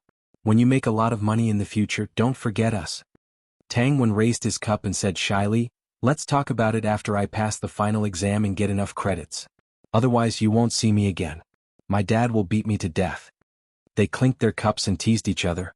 Lu Qing looked at Mao Yuanxing and said, when it comes to the time spent in the dormitory, I'm the last and you're the second last. Let's stop talking and have a toast. What do you think of Qin Mo? Mao Yuanxing asked wittily. After another burst of laughter, Qin Mo stood up and said, I admit it. I agree. Come on, the three of us who don't go home at night will drink a bottle. Qing, you can do whatever you want. After drinking, Lu Qing glanced at little Ming with a smile. Talker, we don't have to be so polite, right? Yes, you don't have to be so polite. Lend me your card. Kai Zongming said with disdain. After a round of drinking, they shifted their focus to the barbecue and talked about the interesting things in the past 3 years. For example, Tang Wen forgot the time of the exam, and Lu Qing only showed up in the dormitory before going to bed and chatting for a while. Once the conversation started, the past flew into their minds. A few of them were dead drunk. It wasn't clear if they were sending Lu Qing off or commemorating the 3 years of their youth that they had lost. Qing, when you become a physical invulnerability expert, I will definitely Definitely tell the people around me that this is my roommate, this is my bro. I watched him become stronger step by step. Towards the end, old Xiu stuttered and mumbled. Then he was helped into the dormitory by Zhao Chang, whose face was flushed with blood. The other drunkards were in high spirits and wanted to play a game online. The living room was deserted. Only Lu Qing and Kai Zongming were standing there. Shall we go out for a walk and get some fresh air? Little Ming suggested. Sure. Lu Qing put his hands in his pockets and answered calmly. Kai Zongming turned and walked into the dormitory. He took out 2 small bottles of Red Star Erguo and said self-deprecatingly, "Today, let me indulge in some alcohol." After leaving the dormitory, they walked through the commercial street and came to the other end of the long bridge. The two went down to the lakeside and found a quiet place. Seeing the wooden bench, Lu Qing subconsciously wanted to wipe it clean before sitting down. However, he quickly realized that he didn't bring any paper towels with him. So, he shook his head and smiled. He sat down just like that. Kai Zongming sat down beside him. He twisted open the bottle cap and took a sip. He chuckled and said, "Qing, do you know what my impression of you was when I first saw you?" Without waiting for Lu Qing to speak, he answered his own question. This guy was so uncouth. His hair looked like it was made when he slept without drying it. It was so unique. Not to mention his clothes and pants. What the hell? Damn, you finally told the truth. Lu Qing couldn't help but laugh. Kai Zongming took another sip of Erguo and said, "When you said you wanted to pursue Yanzhika, although I encouraged you and taught you skills, I didn't think highly of you at all. It was the same with practicing martial arts. I thought you were wasting your time." He looked at the rippling surface of the lake and said with a sense of emptiness, "In the end, you really did create a miracle. The Longhu Club. That's the Longhu Club. When you were in your first year, you always talked about how the Dragon King was your idol and wanted to watch the Longhu Club's matches. In the end, you just joined them. It's like you're in a TV series." Kai Zongming didn't turn his head. His tone became deep and somewhat erratic. "Qing, you must replace us and fulfill our martial arts dreams. You must become a mighty one with physical invulnerability." "What do you mean by replace you?" Lu Qing asked. Kai Zongming chuckled and his voice became deeper and deeper.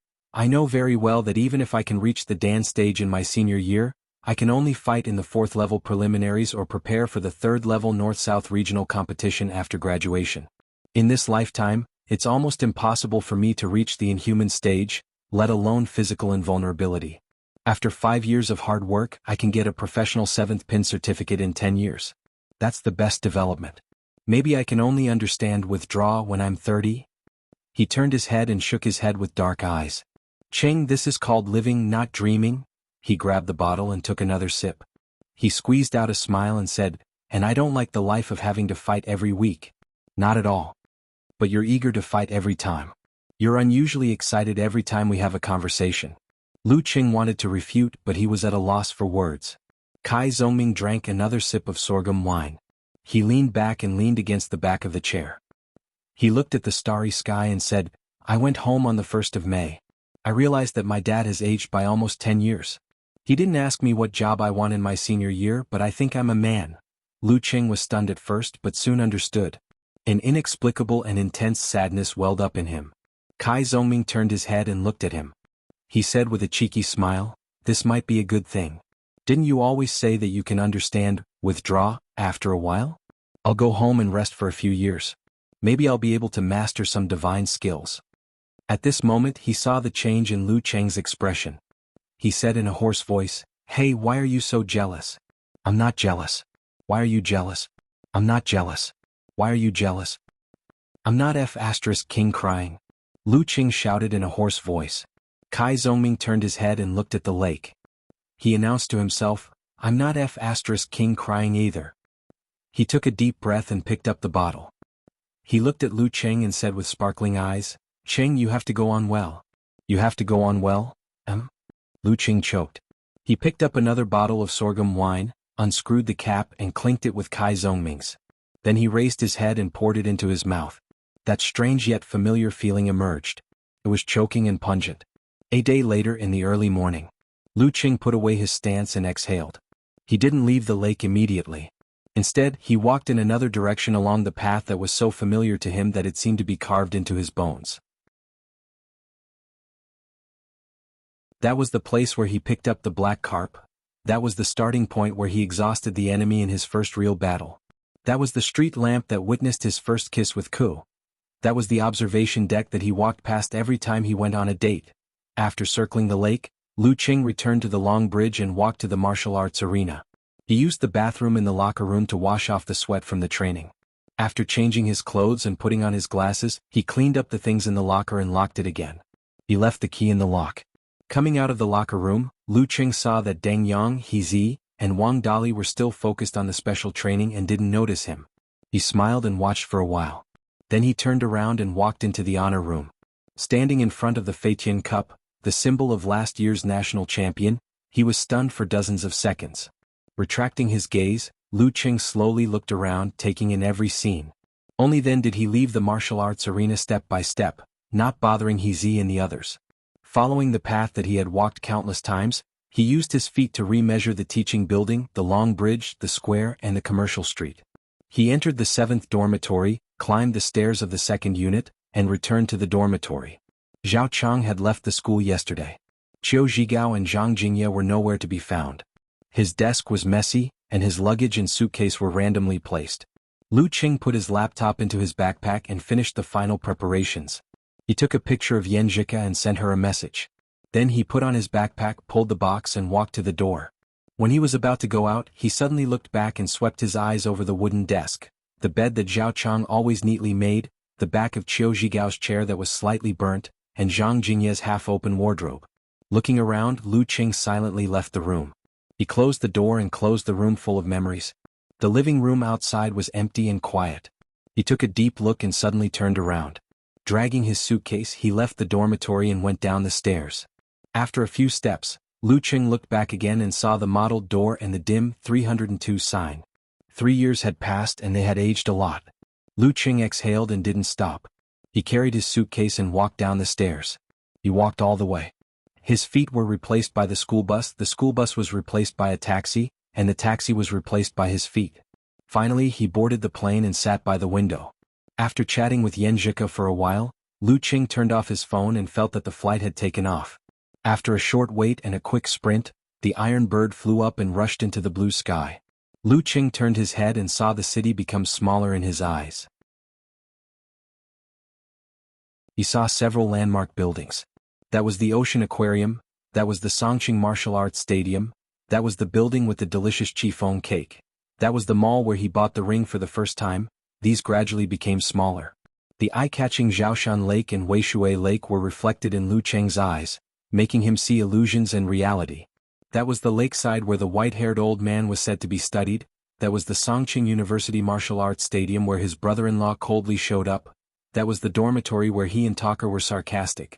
That was the canteen shared with Ku. That was the locker room where everyone was sad and painful. That was the grandstand where they shouted, "Come again." That was the honor room where hands overlapped each other and pushed the Feitian Cup into the cabinet.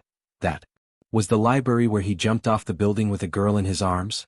That was Valentine's Day when the moonlight shone and the fireworks were in full bloom. All of these quickly became smaller and ended without a trace. The flight soared high in the sky. Lu Qing slowly retracted his gaze and leaned back in his chair. He closed his eyes and silently said the words that he had been suppressing in his heart, "Goodbye, Songqing." End of part.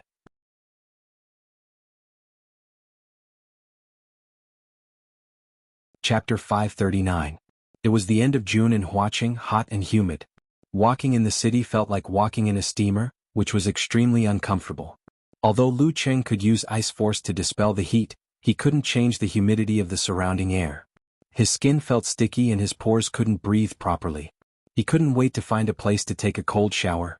A long-haired girl in a white shirt, light gray suit, and sandals turned around and introduced, "This place is designed with one apartment per staircase, so privacy is well protected. Also, it's not far from our Jianghu club. It's about a 20-minute drive." Her name was Amin, and she was a staff member sent by the Jianghu club to welcome Lu Qing at the airport. Her skin had a healthy luster, her facial features were gentle and pretty, and the corners of her eyes were naturally curved. Not bad. Lu Qing carried his luggage and dragged his suitcase. He looked around, nodded slightly and followed Amin into the staircase. He felt a cool breeze.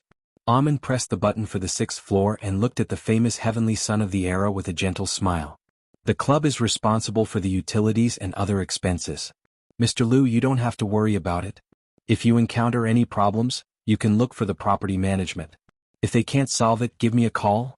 As they spoke, the elevator stopped at the 6th floor. The area outside the door wasn't small. There were sofas, round tables, bonsai, and other things like a waiting room. The interior design of the house was cold and hard, with black, gray, and silver as the main colors, giving it a modern industrial vibe. It was more than 200 square meters, with 4 bedrooms, 3 bathrooms, a dining room, a living room, and a clean and tidy kitchen. The layout was quite spacious and didn't feel cramped at all. "I live alone. There's no need to make it so big, right?" Lu Qing laughed out loud. He had originally thought that it was just a 2-bedroom apartment of about 80 square meters. Almond smiled faintly. "Everyone is the same. You can't make it special." "Everyone?" Lu Qing's heart skipped a beat and he asked with interest. "It's the inhuman mighty ones in the club's reserve team." Almond's eyes twinkled and she replied with a friendly attitude. "But there aren't many who still live in this area. Some bought their own houses and moved out. Some are in other cities, following other teams, competing in the 2nd or 3rd level professional competitions. Some are older and have switched to management, being in charge of businesses related to the club." "Oh, Mr. Liu, do you know how to drive?" "Yes, but I don't have a license." Lu Qing didn't try to hide it. "Then there will be a driver coming to pick you up tomorrow morning at 8:15 a.m. at the southeast gate. I will ask him to contact you in advance." Almond walked to the window and pointed at the artificial garden outside. "There's a specially partitioned hidden area. You don't have to run too far for your morning exercise. The facilities here are quite complete." Lu Qing exclaimed in satisfaction. As the top martial arts force in the country, how could the club not know your needs? These are all carefully selected. Almond smiled and extended her right hand. "Let's get to know each other again. Almond, I graduated 2 years ago and am a member of the Longhu Club's assistant team. You can only have a personal assistant after you reach physical invulnerability. As for now, the assistant team is in charge of everything." Lu Qing politely reached out and shook her hand gently. "In other words, I belong to the club's reserve team?" "That's right. Excluding you, there are currently 5 powerhouses in the reserve team. 2 of them live in the Sky Capital Garden. You'll be able to see them tomorrow morning," Almond answered honestly. 5 Inhumans?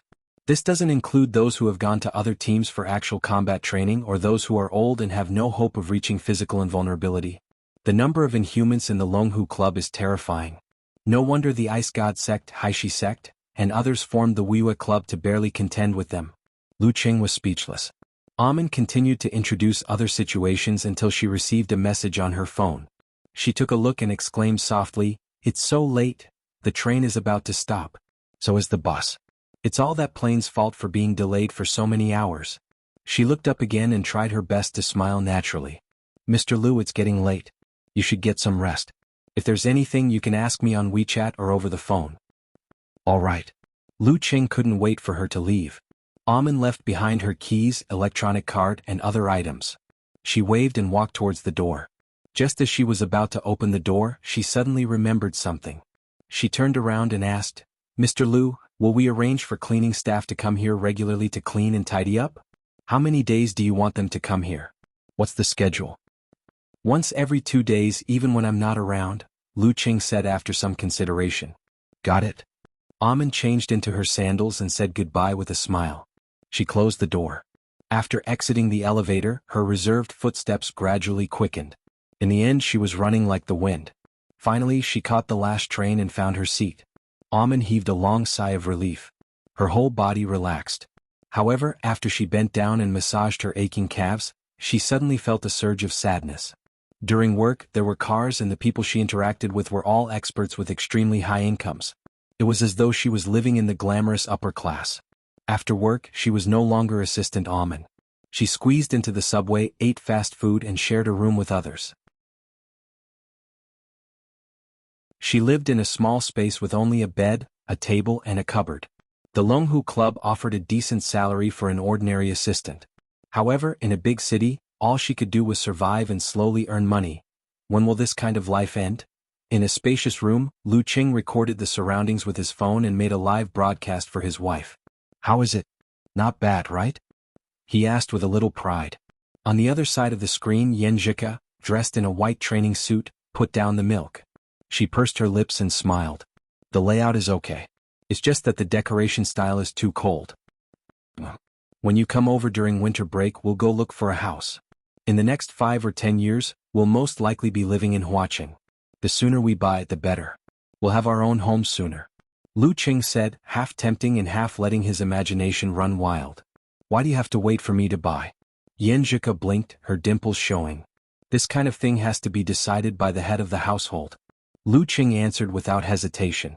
This was a lesson learned from the mistakes of others. In the end, his father made the final decision on the house. His mother was generally satisfied with it. However, nothing is perfect. Every time this happened, his father would be nagged. On the other hand, the decoration basically reflected his mother's intentions. Although she regretted it later on, she couldn't find anyone to complain to. She could only say a few words occasionally.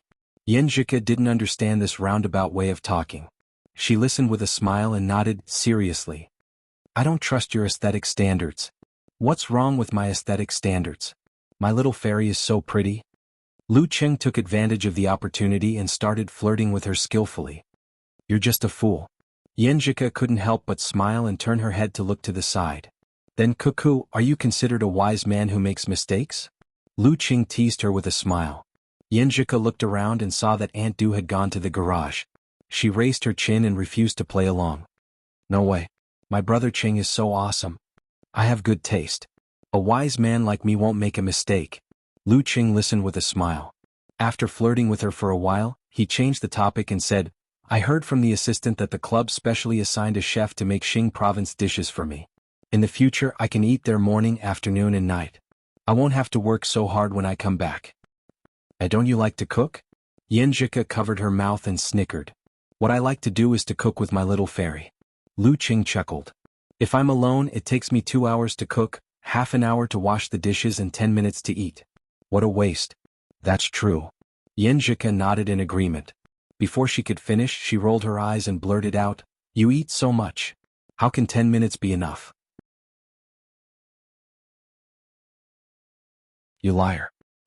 Lu Qing was speechless for a moment. After a long time he replied, I'm just giving an example. Understand the spirit, understand the spirit. At this moment, Aunt Du came in and urged the girl to change. Yan Zhika hurriedly drank the last mouthful of milk and ended the video call. She walked up to the second floor with light steps. She didn't have class in the morning, but she had to go to the classroom at 10 to discuss the group report. Lu Qing called his mother and reported the situation of his residence. After that, he washed up and lay on the bed. I'm in Huaqing. Before he went to bed, he sent a message to Fatty Jiang. This guy is studying in Huaqing University in Guangnan. I'm back in Xioshan. Jiang Fei replied with a cunning smile. Just kidding.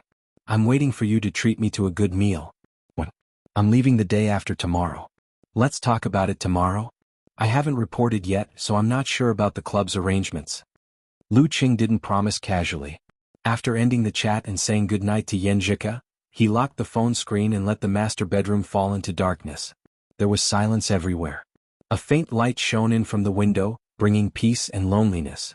It wasn't that Lu Qing hadn't been to foreign lands before, but except for Xioshan and Songqing, he knew clearly that they were only temporary stays and he would leave soon. This time he would take root here, germinate here, and grow here.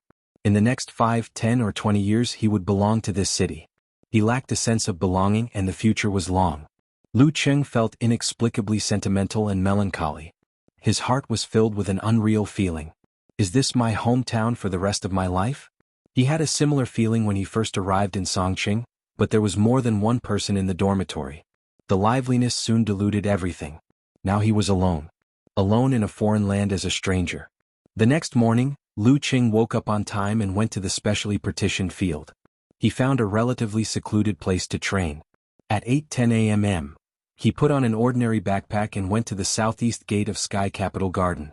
He saw the silver-gray MPV that came to pick him up. He saw Amin waiting at the door with obvious eye bags. The MPV was very spacious. 2 rows of seats were placed opposite each other, separated by a small refrigerator, a bar, and a table. A man and a woman were sitting opposite him. Their eyes swept over Lu Qing as if they were real. Let me introduce you. From now on, you will be teammates in the reserve team. Amin said with a bright smile.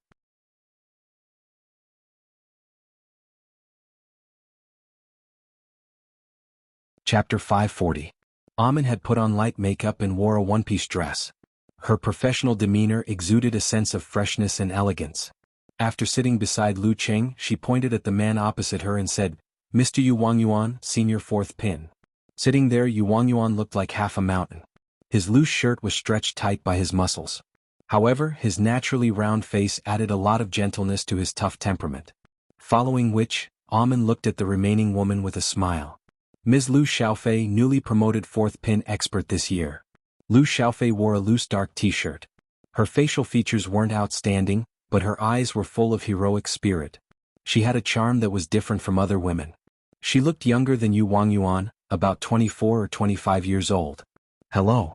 After the introduction, Lu Qing greeted them politely. Just as Amin was about to introduce Lu Cheng's identity, Yu Wangyuan smiled and said, "There's no need for introductions. We all know who you are.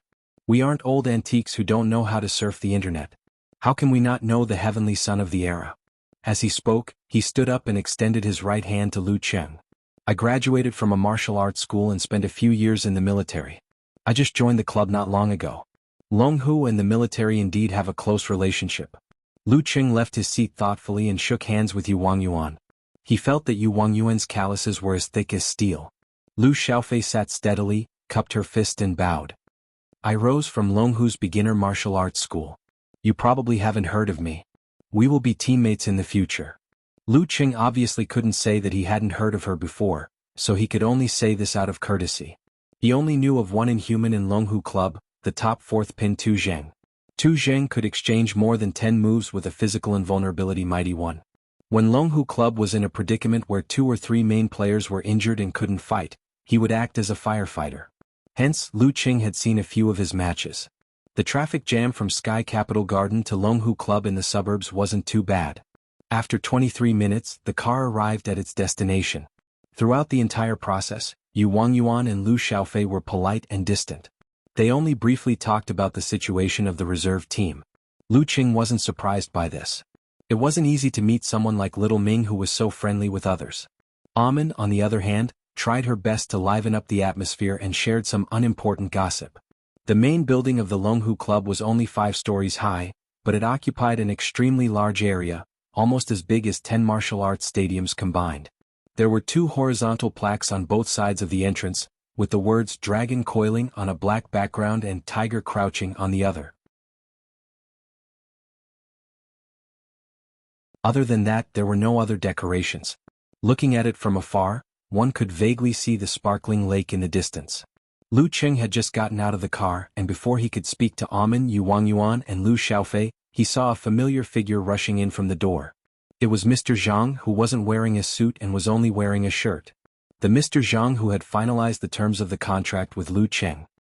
I found out later that his name is Zhang Shouyin." Seeing an old friend in a foreign land put Lu Qing's mood at ease. He waved with a smile. "You're finally here. Follow me in first. Empress Luo wants to see you." Zhang Shouyin pushed his gold-rimmed spectacles. He didn't have the time to exchange pleasantries with Yu Wangyuan and the rest. He gestured for Lu Qing to follow him as he turned and walked towards the door. "Empress Luo, Ning Zitong?" The thought flashed through Lu Qing's mind. He quickened his pace and caught up with Zhang Shouyin in the blink of an eye. They entered through the door side by side. Empress Luo Ning Zitong was 42 years old this year. In her prime, she had held 2 titles. Due to her ghostly movements, she was revered as the Ghost King. She didn't like this title, so she named herself Empress Luo. After more than 10 years of perseverance, she finally got what she wanted. When people mentioned Ning Zitong, the first thing they would think of was Empress Luo. She was the successor of the Longhu Club, the one who truly laid the foundation for this place to become one of the top forces. Even though she was still participating in professional competitions, she was already the de facto leader of the club, equivalent to the sect master of the Shangqing sect or the abbot of Daxing Temple. Seeing Lu Cheng's back disappear through the door, Lu Xiaofei didn't hide it from Amin. She lowered her voice and asked, "How do you feel?" Yu Wangyuan pondered for a few seconds and said, "He seems easy to talk to and polite, but in reality that's not necessarily the case. At such a young age with such strength, which one of them isn't young and arrogant?" Lu Xiaofei muttered to herself. Tap tap tap. Zhang Shouyin led Lu Qing forward and asked in a seemingly casual manner, "Do you have a specialized legal advisor?" Yeah, my senior sister introduced him, Lu Qing answered calmly. Before signing the contract with the Longhu Club, he had asked his senior sister to find a reliable lawyer for help. Shi Yuejian directly introduced Lin Qiukong, who was from the Ice God sect, to him. After that, both parties were very satisfied. Even though Lu Qing had to pay a hefty sum, he really got what he paid for. He picked out all the unfavorable terms, leaving the Longhu Club speechless. They could only make changes. Zhang Shuoyan nodded slightly, stopped at the elevator door and pressed the up button. Do you have anyone to help you with your business matters? Not at the moment, Lu Qing smiled. When the elevator door opened, Zhang Shuoyan stepped in and said thoughtfully, "You can let the club handle this first. You haven't reached physical invulnerability, so there aren't many such matters. There's no need to specially find someone. Moreover, we only take a 10% commission." Lu Qing nodded. "Then draft a contract for me to take a look." "Sure." Zhang Shuoyan heaved a sigh of relief.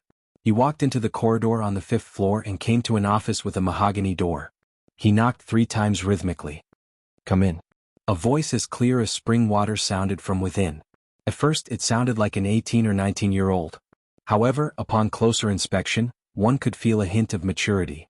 Zhang Shuoyan turned the doorknob and pushed open the door. He said with a smile, "Empress Luo, Lu Qing is here." Behind the dark red desk, a woman with black hair in a bun looked up, revealing a face that was both happy and angry at the same time. She seemed to be of foreign or ethnic descent. Her facial features were delicate and elegant. She was beautiful and moving. Time hadn't left a mark on her face, only leaving behind an air of elegance. Even though Lu Qing was used to seeing fairies, his eyes lit up. Empress Luo looks better in real life than on TV. No wonder she could change her title. It's all because of her looks. As expected of a famous beauty of the previous generation. While he was silently complaining, Ning Zitong smiled faintly and said to Zhang Shuoyan, "Sorry to bother you. Sorry for the trouble. Go and do your own thing." "Yes." Zhang Shuoyan replied excitedly. He left the room in high spirits as though he was on steroids and closed the door. "Hello, Senior Ning." Hello, Senior Empress Luo." Lu Qing had almost forgotten the rule that martial artists with titles had to be addressed by their titles. Ning Zitong spat and smiled unpleasantly. "Senior? Am I very old? Call me sister. Sister Ning. Do you understand?" Lu Qing was dumbfounded. "Senior, where did your dignity go? Although we can be considered to be of the same generation as my master," Ning Zitong smiled and said, "This is courtesy. Do you understand? Women are all obsessed with age. Ko often complains that she's no longer a 17 or 18-year-old girl." Lu Qing's thoughts drifted as he followed her advice. "Hello, Sister Ning. That's more like it." Ning Zitong put down the fountain pen that could turn into a hidden weapon at any moment. She stood up gracefully and said with a smile, "Come with me to meet those guys. After all, you're our quasi-physical invulnerability expert." Meeting the other physical invulnerability experts? Was he going to meet the Dragon King? Lu Qing suddenly felt a little excited. He didn't notice that Empress Luo had left her seat and walked to his side. The sweet and clear scent of perfume entered his nose. He came back to his senses and saw Empress Luo's long bohemian dress that reached her knees. Noticing Lu Qing's gaze, Ning Zitong laughed self-deprecatingly. "When I was young, I liked simple and elegant dresses the most. Now, I've fallen in love with bright colors." "Yeah." Lu Qing didn't know how to continue. He changed the topic and asked, "Ning Qian, Sister Ning, are we meeting the Dragon King and the rest?" "Yes." Ning Zitong opened the door and led the way out. She said with a smile, "They're not like me. They're easy to talk to and get along with.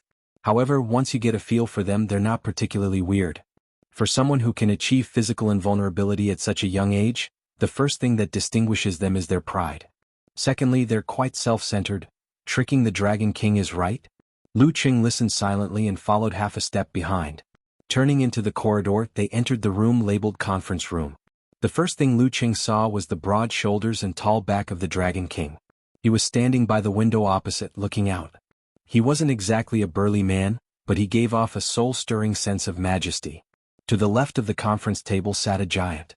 Even if he didn't stand up, one could imagine his muscular figure of over 2 meters. This was the other first pin mighty one of the Longhu Club, Optimus Prime Longzhen. Even though he was tall and strong, his flexibility and footwork weren't inferior to the others. Longzhen's skin was tanned to bronze. He didn't have a single strand of hair on his head, which was as smooth as a mirror. His two thick eyebrows looked like they were outlined by ink, giving him a ferocious look. He was squinting his beady eyes and sizing up Lu Cheng with a half-smile. Opposite Long Zhen was a girl with short hair. Her skin was tanned, and the contours of her face were gentle. However, there was a hidden fierceness that made it hard to look straight at her. This is my disciple, Wuxia. She achieved physical invulnerability 3 years ago. She's still a third pin.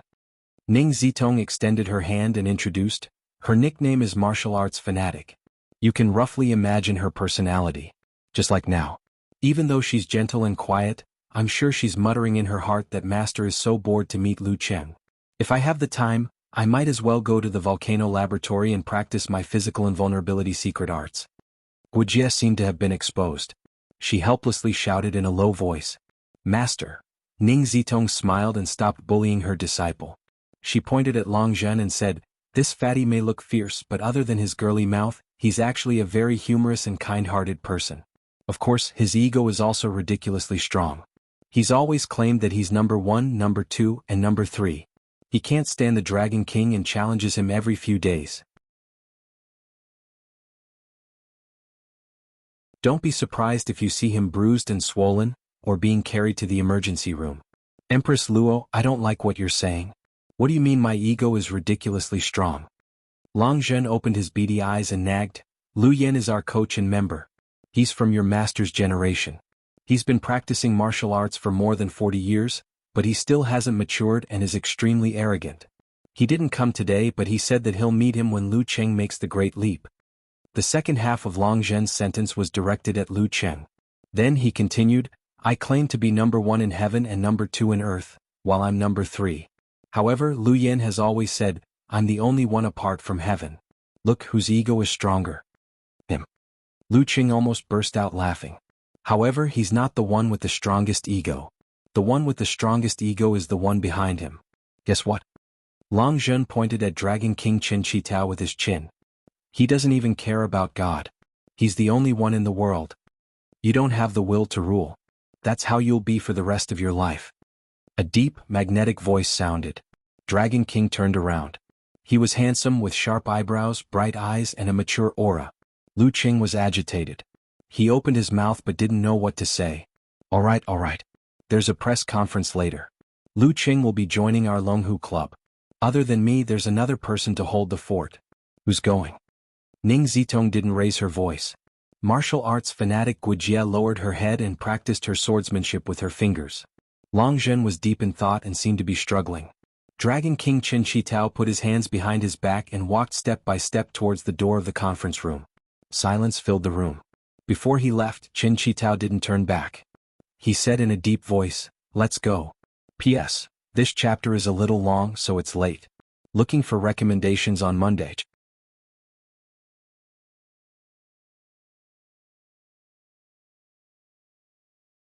Chapter 541. In the large conference room on the first floor of the Longhu Club, the invited media set up their cameras and focused on the 3 people on stage. Empress Luo, Dragon King Qin Shi Tao, and Lu Cheng had all changed into navy blue uniforms. They were elegant, dignified, and full of energy, displaying the different styles of martial artists. Lu Cheng, why did you choose to join the Longhu Club and not stay in the Wuxia Club? Everyone knows that you are from the Ice God sect. A reporter got permission and stood up to ask. Lu Cheng was prepared for this. He smiled calmly and said, Longhu has always been my home team since I started watching professional matches. Also, I have to thank my old master. He told me not to be constrained by sectarian views. The Longhu Club is open, tolerant, and beyond the individual level. I thought about this answer for a few days and revised it several times. Coach Yen also reviewed and modified it. Cough cough. In front of the TV screen, Geezer sure cursed while holding a bottle of wine. Is this brat trying to push all the blame onto me? If it were in ancient times, this kind of disciple would be hung up in public. Only I, your master, have a tough body and strong strength, so I can take it. If you don't understand the unique skills of the restriction sect in the future, I will teach you a lesson. The reporter was very satisfied with his answer. He wanted to take this opportunity to start a conversation about whether the sect's organizational structure was not in line with modern society. However, the host was quick and didn't give him a chance to mess things up. He picked the next person to ask. Dragon King, there was a rumor saying that you personally called to invite Lu Cheng. Is that true? Asked a short-haired female reporter with a China satellite TV tag on her chest. Chen Qitao's expression didn't change. It's true. Then what made you do this? As far as I know, you have never looked at anyone so favorably before, asked the short-haired female reporter excitedly. Because he has enough potential and his Emperor Yin force is not bad, said Chen Qitao calmly. Then, he raised his hand and gestured for a similar question to be typed. However, none of the reporters who liked to play the devil's advocate raised an opinion. At this moment in the Longhu Club forum, a plumber eating mushrooms wrote, pounding the ground laughing expression. The Dragon King is a good senior, but he's definitely not a good opponent. When Lu Qing has enough potential, the Dragon King will cherish him. But when Lu Qing turns his potential into reality and catches up with the Dragon King, I bet that the Dragon King will try his best to suppress him and not let him make a comeback. You're slandering my Dragon King again. Pig-riding knight, said with disdain. How can you call it black? I'm a die-hard supporter of the Dragon King. Everyone knows his character very well. I just made a deduction based on the actual situation. A plumber eating mushrooms replied comically, to worship someone, you have to worship even their flaws. I'm such a narrow-minded person. Okamoto's fan immediately mocked, you're just a fan who's naturally black in the depths of his heart. Bah, if Lu Qing advances by leaps and bounds in the future and threatens Dragon King's position in the club, how will you feel? A plumber eating mushrooms asked, spreading out his hands. I'll be a little unhappy. After all, my original name is the Dragon King. However, the Dragon King definitely won't be surpassed. Even if he falls behind for a moment, he can still catch up. All these years, hasn't he been performing such miracles for us? Back then, the warrior sage was so abnormal that almost all the mighty ones were in despair. But the Dragon King didn't. Unparalleled Dragon King, answered, living up to his nickname. Wonton Seller said while looking at her fingers, I'll be very conflicted. Their discussion on this matter didn't last long. The press conference came to an end. Lu Cheng completed a group photo with Empress Luo and the Dragon King, officially joining the Longhu Club. In just a few minutes, the headlines on Weibo were published. Lu Qing chooses Huadu. The Dragon King has a successor. Swoosh swoosh swoosh. The martial arts sections of all the major portals uploaded similar content. The battle between the heavenly sons of the era has been decided. Joining the Longhu Club. A new starting point. A win-win decision. Breaking the prejudice of sections. Modern martial artist Lu Qing. In the forum after seeing the group photo, above the sky, a girl who loved rock and roll said, friends on the tree can come down now. There's no need to watch anymore. Lu Qing has indeed joined the club. Everyone slide down in an orderly manner. Don't cause trampling damage. Ha, I'm so happy, so happy. My idol has joined my favorite force. Said Brahmin who was in her third year of middle school. Let's add a friendly link to Lu Qing's fan forum. We're all family from now on. Brahmin, have you been infected with silly nightfall stupidity? Why are you laughing like that? Joked unparalleled Dragon King. What? You don't know. That silly child just rolled off the bed laughing. Luckily we're at home and not at school. Brahmin puffed up her chest and raised her head, indicating that she wasn't on the same level as a certain someone. While the two forums were cheering, Lu Qing finished his interview with a few media outlets. He watched as the Dragon King left majestically and followed Ning Zitong to the restaurant. What's the volcano laboratory? He asked curiously. Wuxia, the martial arts fanatic, and Chen Qitao, the Dragon King, both mentioned this term. In ancient times, after reaching the physical invulnerability stage of the fire sect, one would choose to train in an environment similar to the depths of a volcano. However, it was full of danger. Even a physical invulnerability mighty one wouldn't be able to withstand an accident. Ning Zitong briefly explained, the volcano laboratory uses the power of modern technology to imitate the conditions in the depths of a volcano. Although the actual effect isn't as exaggerated, the intensity can be adjusted automatically. It's a godly weapon that aids training. Once you're close to the physical invulnerability stage, you can use it. As for the Ice Sect Environmental Laboratory, we don't have one in our club, but the military does. Lu Qing was excited. He felt like he had come into contact with a different world. As they spoke, Ning Zitong led him into the restaurant. It was already past lunchtime, but there were various steamers on display for the convenience of the mighty one. You'll be eating here in the future. Try it. Watching's breakfast snacks are pretty good. Ning Zitong smiled and pointed ahead. Lu Qing looked around and saw a notice posted on the wall. Breakfast was from 7 to 9, lunch was from 12 to 2, and dinner was from 5:30 to 7:30.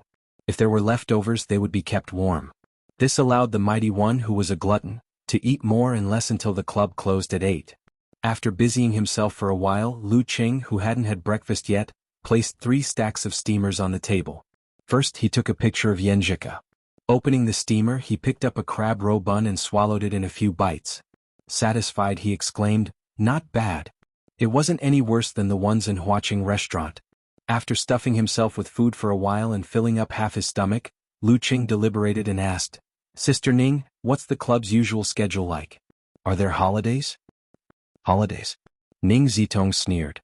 Her eyebrows relaxed like a blooming flower, revealing a hint of maturity. "We're all adults. We're all mighty ones known as monsters. Who doesn't have a personality? Why are there so many rules? The club's daily schedule is very flexible. As long as you don't miss the scheduled matches, you can come and go as you please. It's all up to you. However, there are all kinds of facilities here. There are specialized trainers, so it's definitely better than training on your own. Also, the reserve team will have a session with a physical invulnerability mighty one every week. It's from 3 to 5 in the afternoon on Monday.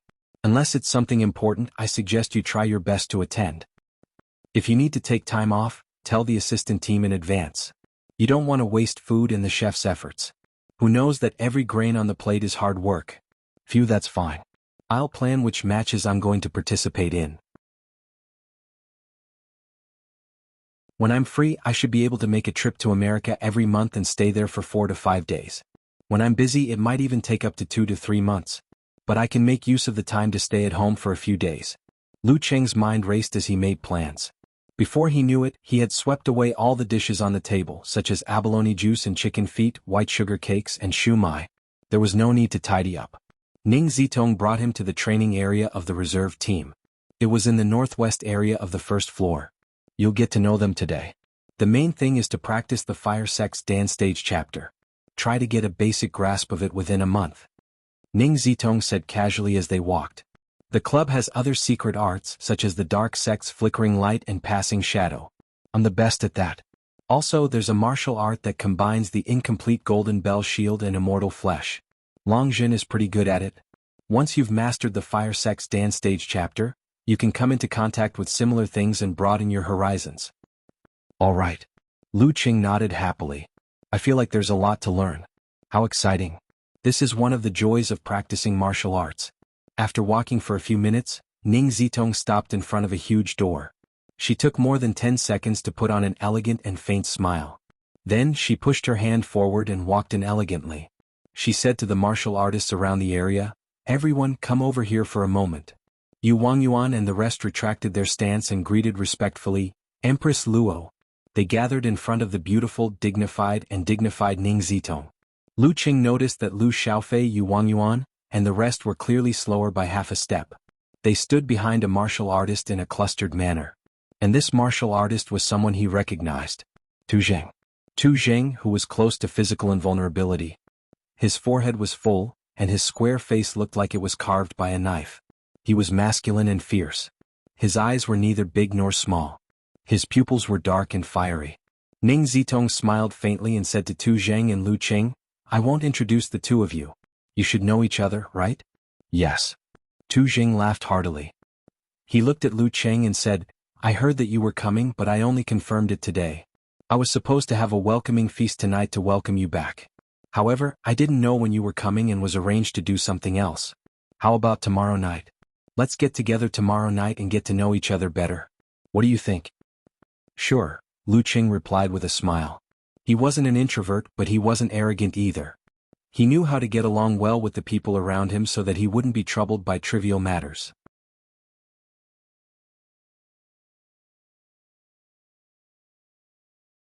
Chapter 542. As a physical invulnerability expert, Ning Zitong didn't stay for long. After a brief introduction, she left the northwest area of the first floor. Lu Qing roughly recognized the few members of the reserve team. Excluding Yu Wangyuan and Lu Xiaofei, who lived in the Sky Capital Garden, and the team leader, Tu Zheng, who occasionally represented the Longhu Club in top-level professional competitions, The remaining two were a man and a woman. The man's surname was Sun, and his name was Jianlin. He had a medium build and was strong and stocky. There was nothing special about his features and he had a typical face. However, as an inhuman mighty one, he had a hidden glow in his eyes. His manly charm was born from extreme confidence, and he wasn't much inferior to the average handsome guy. The woman's name was Jianghu. Her eyes were bright and watery, but they didn't contain any gentleness. She was used to standing at the side and looking at everyone like a bystander. It was as though she didn't care about anything, as though everything she saw and heard was nothing more than a reality TV show. According to Empress Luo's introduction, the 5 of them were all below 30. The oldest was Tu Zheng, who was 28 years old and had high hopes of achieving physical invulnerability. The youngest was Jia Lu, who was 24 years old. She had broken through to the inhuman stage before the Chinese New Year, and was transferred from the Dan stage group to the reserve team. The rest were Yu Wangyuan and Sun Jianlin, who were 27 years old and had obtained their 4th pin certificates 2 years ago. Lu Xiaofei was 25 years old and had just passed the ranking event in April. Each of them had the potential to fight for the top 2 spots in the major sects of the Wuxia club. However, the Longhu club had 5 of them. Apart from that, there were a few who were at the same level as them. They were following other teams that they had close ties with to fight in the 2nd or 3rd level professional competitions. Every February or March, the core team would reconsider who would go out to train, who would stay to break through to the physical invulnerability stage or strengthen their foundation, and who would be assigned tasks to eliminate unfamiliarity when they were transferred to management or the army. The number of Inhumans below 30 clearly showed the strength of the Longhu club. They were definitely worthy of being at the top. Lu Qing exchanged a few pleasantries with them. Then, under Tu Zheng's guidance, he confirmed his personal resting room and entered the Dan stage training room. He freely pondered over the visualization diagrams of the fire sect, detailed explanations of moves and notes. Every member of the reserve team had their own personal resting room in the northeast area of the 1st floor. It was a small room of about 70 square meters.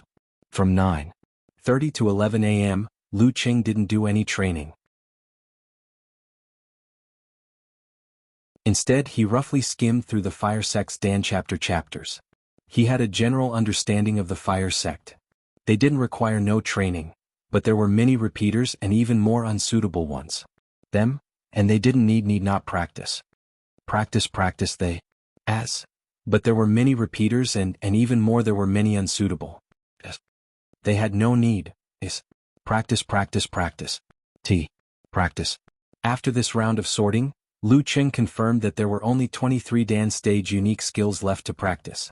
Some of them were the application techniques of force. Lifting his head from the pile of old papers, he picked up his phone. Glancing at the time, he walked out of the training room and returned to his personal resting room. He sat on the sofa and video chatted with Ko. In his plan, the time between 11 a.m. and 12:30 a.m. was reserved for foreign lovers. Unless there was something extremely important, they would do it regardless of rain or shine. It was summertime in Connecticut, America. It was between 10 p.m. and 11 p.m. Yanzhika had the most free time of the day. It was the sweet time before bed. However, there were always exceptions. Due to the delay of a member of her team, she was still a little short of submitting her report tomorrow. She estimated that it would take another 2 hours. She didn't mention it. Instead, she excitedly video chatted with Lu Qing. They talked about his first experience in the Longhu club and the few mighty ones with physical invulnerability. Yeah, no matter how big the world is, communicating with Cheng is the most important thing. At most I'll stay up late. I'm Heroine Yin who has mastered the wholeness formula. As for the report, I'll tell Cheng when the video is about to end. That way he won't keep worrying and nagging. At the reserve team's practice field in the Northwest District, there were various facilities. Leader 2, Lu Qing left the training room at 11 a.m. and returned to his personal resting room. Yu Wangyuan, who had a round face, came back from his stroll outside. He lowered his voice and said to Tu Zheng, "It's only been slightly more than an hour." Although he said that he controlled his voice, it was just for show. He didn't use secret voice transmission, nor did he control his voice to be as soft as a mosquito's. Lu Xiaofei, Sun Jianlin, and Jia Lu were paying attention. When they heard that, they slowed down their movements and listened quietly. Tu Zheng's lips curled.